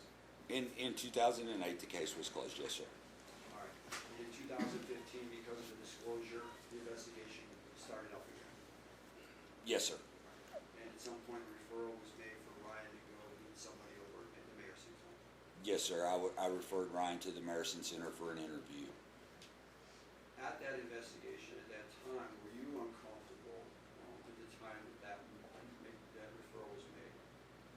I'm sorry, but you'll have to explain to me what you mean by Do you think at uncomfortable. least there was something missing from that investigation in 2015 that you didn't have in 2018? Do I feel like there was something missing get from the previous Well, you investigation? didn't have a chance in 2015 to interview Kevin, is that fair?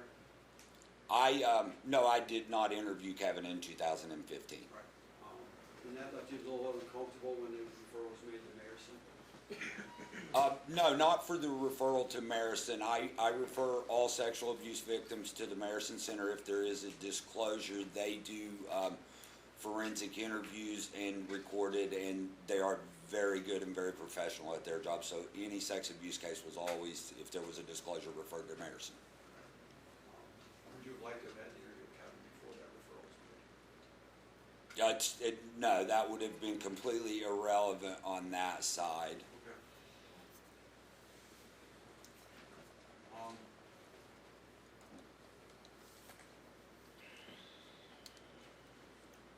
Okay, just one more.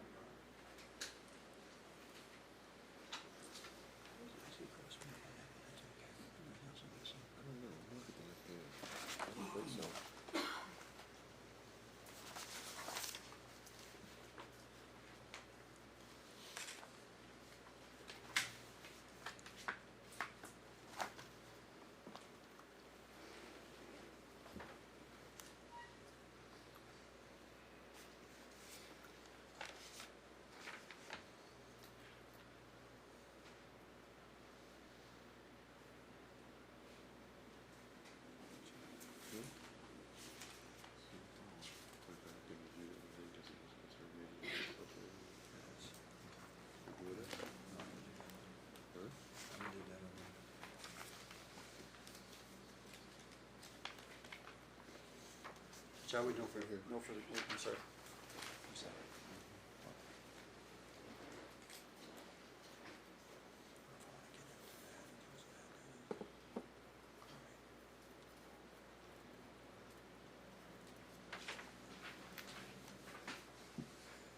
Okay, You were called to testify in 2016, December 2016.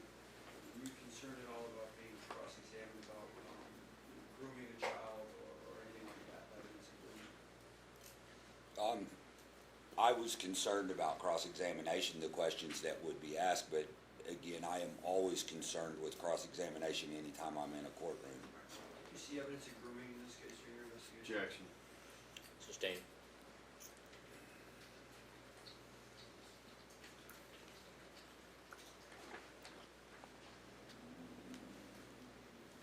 How'd you feel at the end of Mr. Haslam's cross-examination? Relieved, Why? because I did not have to answer any difficult questions. Even though you thought you had some. Yes, sir. And had he talked to you, were you comfortable about telling him about those areas? I would not presume to give him his job, so had he asked me about them, I would have spoken and answered his questions, but I would not have openly said, hey, what about this, Mr. Haslam? But had he asked me, I would have answered them. Mark, I appreciate it, thank you. Ross? Thank you. Mr. England, Gaffin, at the state. Back in 2008, when we had that meeting with Mr. Gaffin, Ryan, and Deanna, do you know how old Ryan was at the time?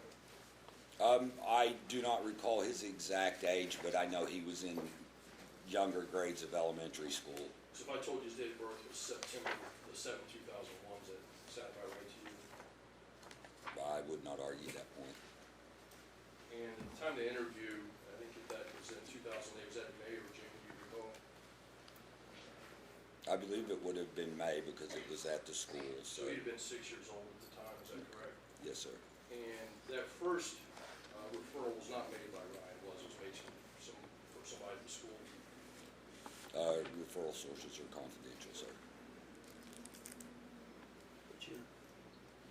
Is it your normal practice, I would say this, it's not your normal practice, I assume, Mr. England, that you would sit a 6-year-old down who has disclosed potential abuse with the alleged abuser at a kitchen table and discuss that allegation with you? If there has been no disclosure, then there is no reason to, Children's Services does not just run in and snatch kids out of homes because of referrals. There was no reason. I did not interview the child regarding the abuse or neglect in front of Mr. Gaffin, if that is your point. Yeah, and I didn't suggest that you go out and snatch kids out of homes. The question is, so you're an investigator, why'd you go to the home that day? I went to the home to advise to advise his mother of the referral because I am required by law to advise her of the referrals. And what discussion did you have then with Mr. Gaffin and Ryan and Brianna at the kitchen table? That was not the day I met with Mr. Gaffin and Brian and Brianna at the table. What day did you? I do not recall the day, but that was the day that I met with Brianna and advised her of the referral was the same day I spoke to Ryan at the school. I do believe when I met with her that Mr. Gaffin was not at the home that time, but I do not recall specifically. So I'll go back to my original question. If you are investigating potential abuse, is your practice to sit the alleged abuse, in this case a 6-year-old boy, with the person who's alleged to abuse them and talk about that potential allegation? We did not discuss the potential allegation at their And table. you certainly would never do that, correct? No, sir, I would not. And in 2015, the referral was made from someone different than the 2008 referral, is that true? Yes, sir. 1 second.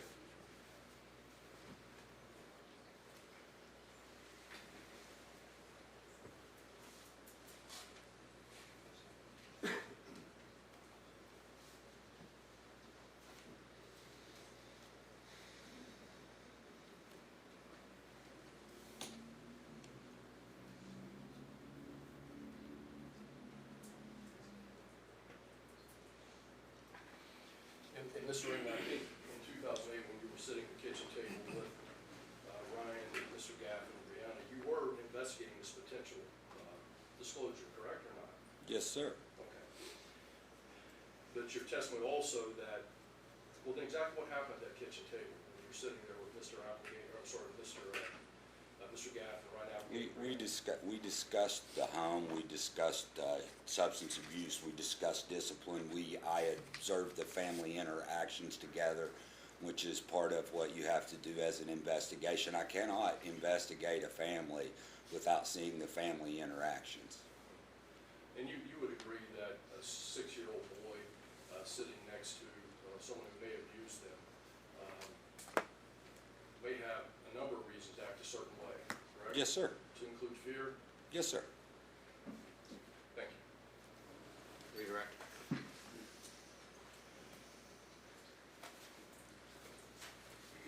The call you got was, or the investigation was prompted by an outside call, not within the family, in the home. The 2008 investigation was outside of the home, yes, sir. You first spoke to Ryan At the school, yes, sir. by himself. Yes, sir. You had to assess whether he understood. Well, I needed to assess the safety of him being able to go home that day from school. Understood. And he gave no answers that caused you any concern. No, sir. He was very bright, very engaging at the time. No fear of anyone that was in the home that he was going to. He appeared to have no fear of anyone in the home, no, sir. Seemed that you would understand the difference between bad touch, good touch, things like that. Yes, sir. So that you could assess whether he understood whether he was in a safe environment. Yes, sir. Okay. And you got fair indications that you were comfortable that he knew what Yes, was a sir. safe environment, right? Yes, sir. He was telling you he lived in a safe environment. Yes, sir. And the next step was then to talk to mom and tell her the allegations. Yes, sir. She responded with shock. Yes, and yes. Disbelief. Yeah. She spoke in support of Kevin Gaffin, Yes, sir. and it was a safe home. Yes, sir. And that was not in the presence of Brian. No, that was just, that was she and I. I do not recall if Mr. Gaffin was at the home the first time I met with Brianna or not, but And then there was the home visit, the interaction you saw. yes, sir. And you saw nothing that indicated Ryan was not fear of Mr. Gaffin. No, sir. And it was, what you saw in the home was consistent with what Ryan had told you back in the school by himself. Yes, sir. And you were comfortable with the fact that when you left in 2008, everything appeared that there was a safe home and the people understood what was unsafe. Yes, sir. Judge, I believe Mr. Gallagher opened for a couple additional questions from the state, if the court will allow. All right. Thank you. just as to the additional matter. You indicated, Mr. Ringen, that Brianna was shocked, Mr. Ryan Applegate's mother was shocked. It's not unusual when you indicate to a family that there have been allegations of abuse for someone to be shocked, is it? I would be shocked if you were not shocked. And in 2008, also, sir, you also understood there was an allegation of some bloody underwear. Were you aware of that? Yes, sir. And did you make an effort? Objection, beyond the scope. Wait a minute. There's objection, I'll sustain that. Nothing further. Thank you. All right. You may step in. Do you have anything else? No, sir. All right, you may step in. Next witness?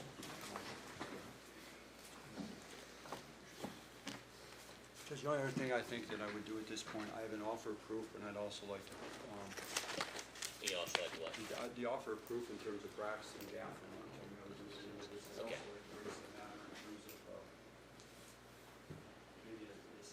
Okay, let's have sidebar.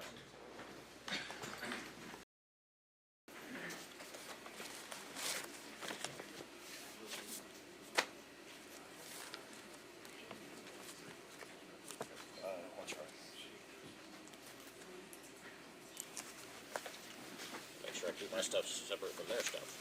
Okay. Here, this is what he's I'll just give this second.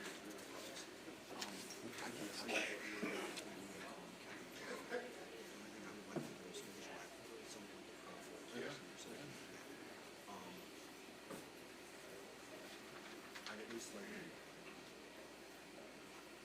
think it's unclear before I bring the managing partner for us, but I'm trying to find out that his testimony is not being permitted. I'm trying to get a little bit of an idea when we're talking changes about what this court might permit me to ask Mr. Haslam to call, because based on that, I may or may not ask for continuous call Mr. Haslam. Guys, can you just go down? Okay. All right, so my concern is based after our end chambers conversations. I'm worried that Adam Hall, who's the managing partner of Frost Brown, or the people that are in charge of the records might not be allowed to testify because you may, the limitations you told me you might put on Mr. Haslam's testimony. Well, what I said in the chamber, I'll get it on the record here, is that to the extent that he may have misrepresented to the defendant whether he was working alone or for Frost Jacobs himself, whether he misled the court by making filings that he suggested he was working under them, would not give grounds to an ineffective assistance of counsel. They would be strictly indicative of his credibility. Now, in the event that he were to be asked about those, I'm trying to think how that might come about. I think the thing about it is if you made a representation of the defendant, you're going to have to show he relied upon that. I don't know how you can do that without him testifying, Mr. Gaffin. Now, if he testifies to that, and he says that I wanted a big firm to represent me, perhaps it would be admissible. Then, whether or not he was working for them or not, could be admissible. And if he weren't, it would be indicative of that he lied to his client. So to that extent, it might be admissible. Might be admissible. I guess I'm just talking. I'm kind of trying to picture how this might go in my own mind. So I mean, I'm not telling you how to try your cases, but I understand. So, but I think the case law is pretty clear that violation of duties to others or of the disciplinary rules are not grounds for relief on a criminal case and post-conviction. Because he could have been lying his teeth out to his employer and still provided effective assistance. I think my concern was obviously this is that when you had him in December of 2015 and said he was consulting with experts, you trusted, I guess, in his response that he may need more time because he was, and whether or not he's entitled to that same normal credibility that you might give any lawyer who makes those representations to you based on the other evidence that I have that he may or may not have been telling other people the truth, or making proper representations. Well, as we discussed in chambers, I think all of us have an obligation to make a report. I mean, mine's limited to strictly what I've heard from you, and as an officer of the court, I believe everything you told me, which I think then puts me in a position of having to make a call. to disciplinary counsel. All right, but in terms of evidence in this. But as in terms of whether, I don't think those issues come into this hearing. Understood, okay. All right. No. So you don't want to call, I'm not gonna call Kevin. and you're not going to call Mr. Haslett? Correct. Okay, because I'll give you a continuance to do that if you No, need that I to. get, but I'm not. Okay, so you're gonna be done.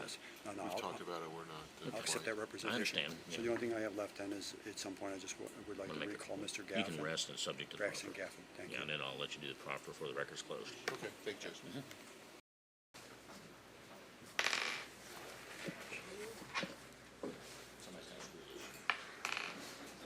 Could be me. All right, Mr. Gallagher? Judge, pending, my making a proffer, finishing my proffer with Mr. Braxton Gaffin, I would not have any other evidence to present. I would ask to admit defendants P, which is the photograph, Q, which is the report, is additional exhibits to the ones that you already have before you. Judge, the state does not intend to call any witnesses. All right, about his request for exhibits? No objection. All right. Exhibit N, No, so P is in Paul. P, and I forget, that was a photo? That's correct. All right, and then Exhibit Q was State's Exhibit 15 at trial that was not admitted at trial. Okay. All right, so you're resting then subject to making the proffer on Braxton Gaffin's testimony. Right, and that was also concerning what I'm gonna, what I had marked is Okay. defense exhibit O that you said couldn't. So come. Exhibit O is the one that will be with Mr. Gaffin's testimony. Correct. Okay. And that was a video of a hunting expedition? Well, there was a video, but there's also pictures, and I didn't. Okay. There were pictures contained in it as well, that Mr. Gaffin would explain. All right. Okay. And the state is not going to call any witnesses? No, Your Honor. All right. Well, what I'm going to do then is order written closing arguments on this hearing, so I can, and again, there's a lot of information I have to review, including the transcripts. Again, I do have copies in my own file. So I'd ask for the defense to present a written argument, including legal argument, of course. They're basically written closing arguments. And how long do you think you need? Can I ask one question? Sure. How long will it take to get a transcript, I guess, is the first question. I'll be able to transcribe it usually within 3 weeks. All right, let's do this and have her, he or she, notify the court when that has been provided to counsel. And might as well go ahead and file it with the court. And make sure they highlight the parts that are proffers. So I'll say that it'll be, you think, 2 weeks after that, or? With that? Are we doing this at the same time, or is the defense going first? I was gonna go, traditionally, they make one, you make yours, and they get rebuttal. 2 weeks should be fine, sir. All right, so the defense argument will be 2 weeks after the transcript I don't think that has anything to do. is available. And then the state, 2 weeks. We have Why is three, that? Judge. That's We do sufficient? 3. 3, okay. And then 2 weeks after that? That's fine. Okay.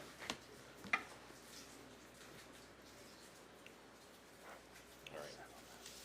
It's about a month later, yeah.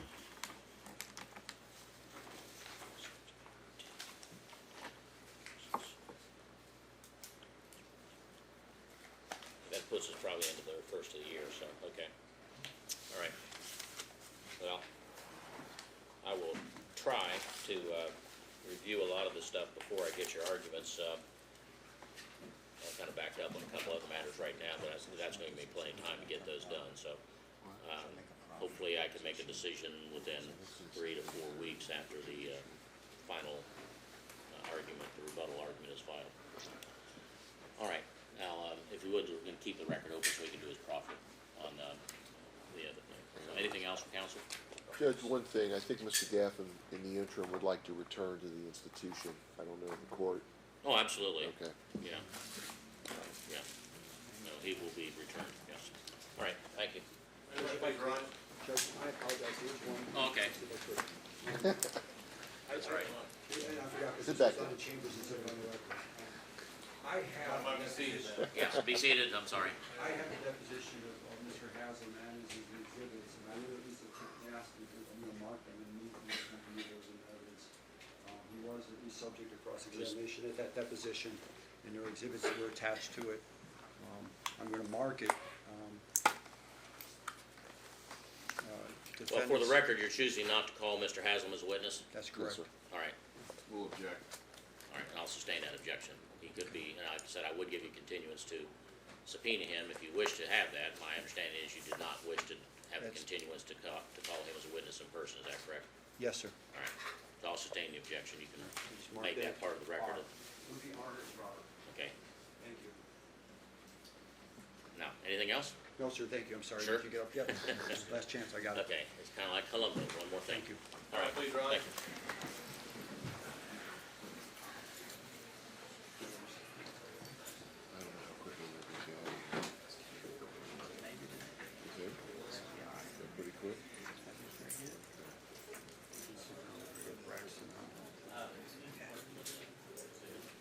Yeah, we're gonna do Braxton. We're gonna do Braxton. As an offer.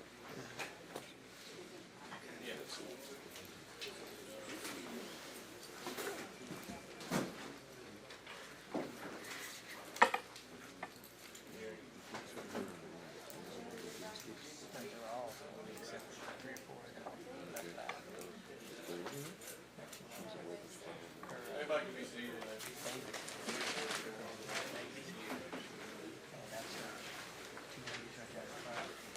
Okay. Big guy in the back row.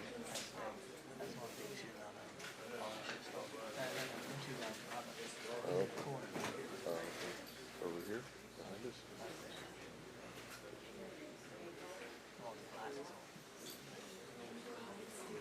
What's going on there? What's going on there?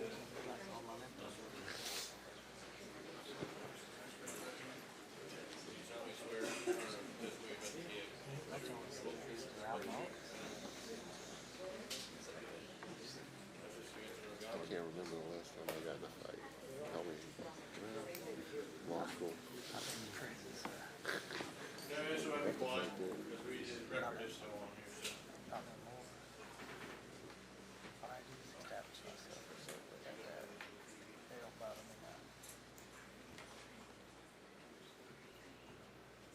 Ready to, anyway, you state your full name. Braxton Michael Gaffin. All right. And you're Kevin Gaffin's son? Yes. Did you,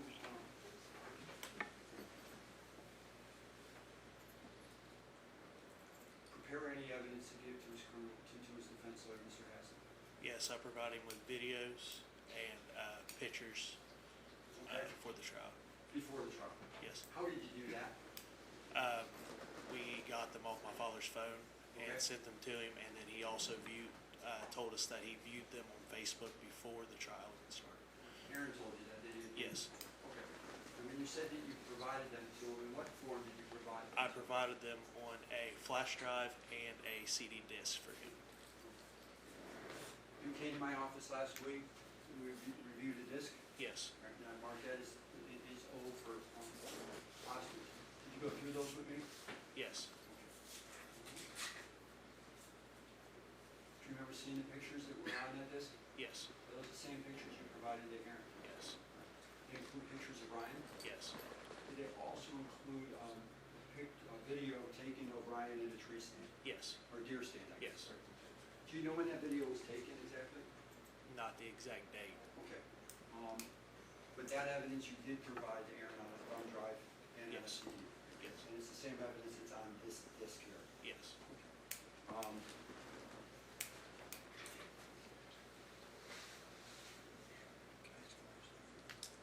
Can you ask me stuff about, he was with him, you know, for money under,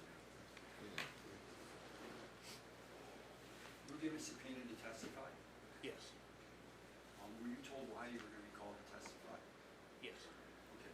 Who told you why you were gonna be called to testify?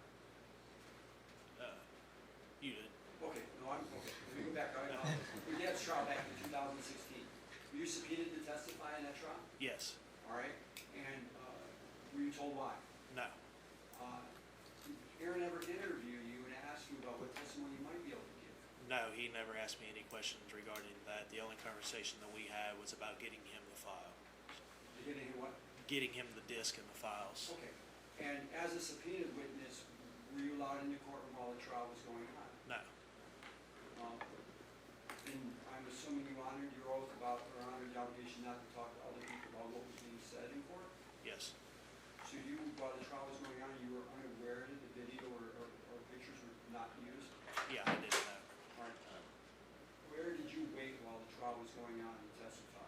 The second floor of here, second floor of the building. Okay, were you with other witnesses there? Yes. All right. And did you know most of the people that were subpoenaed? Yes. Did Aaron ever come and talk to any of them while you were there? No.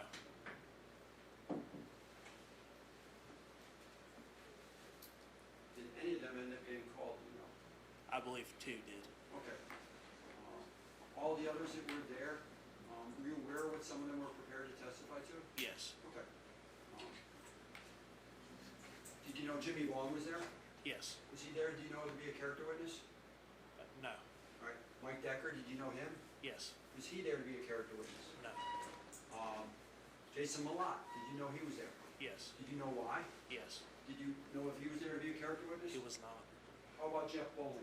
He was not there to be a character witness either. Were you aware of anyone who was there that was supposed to be a character witness to talk about your dad's character? Not to my knowledge.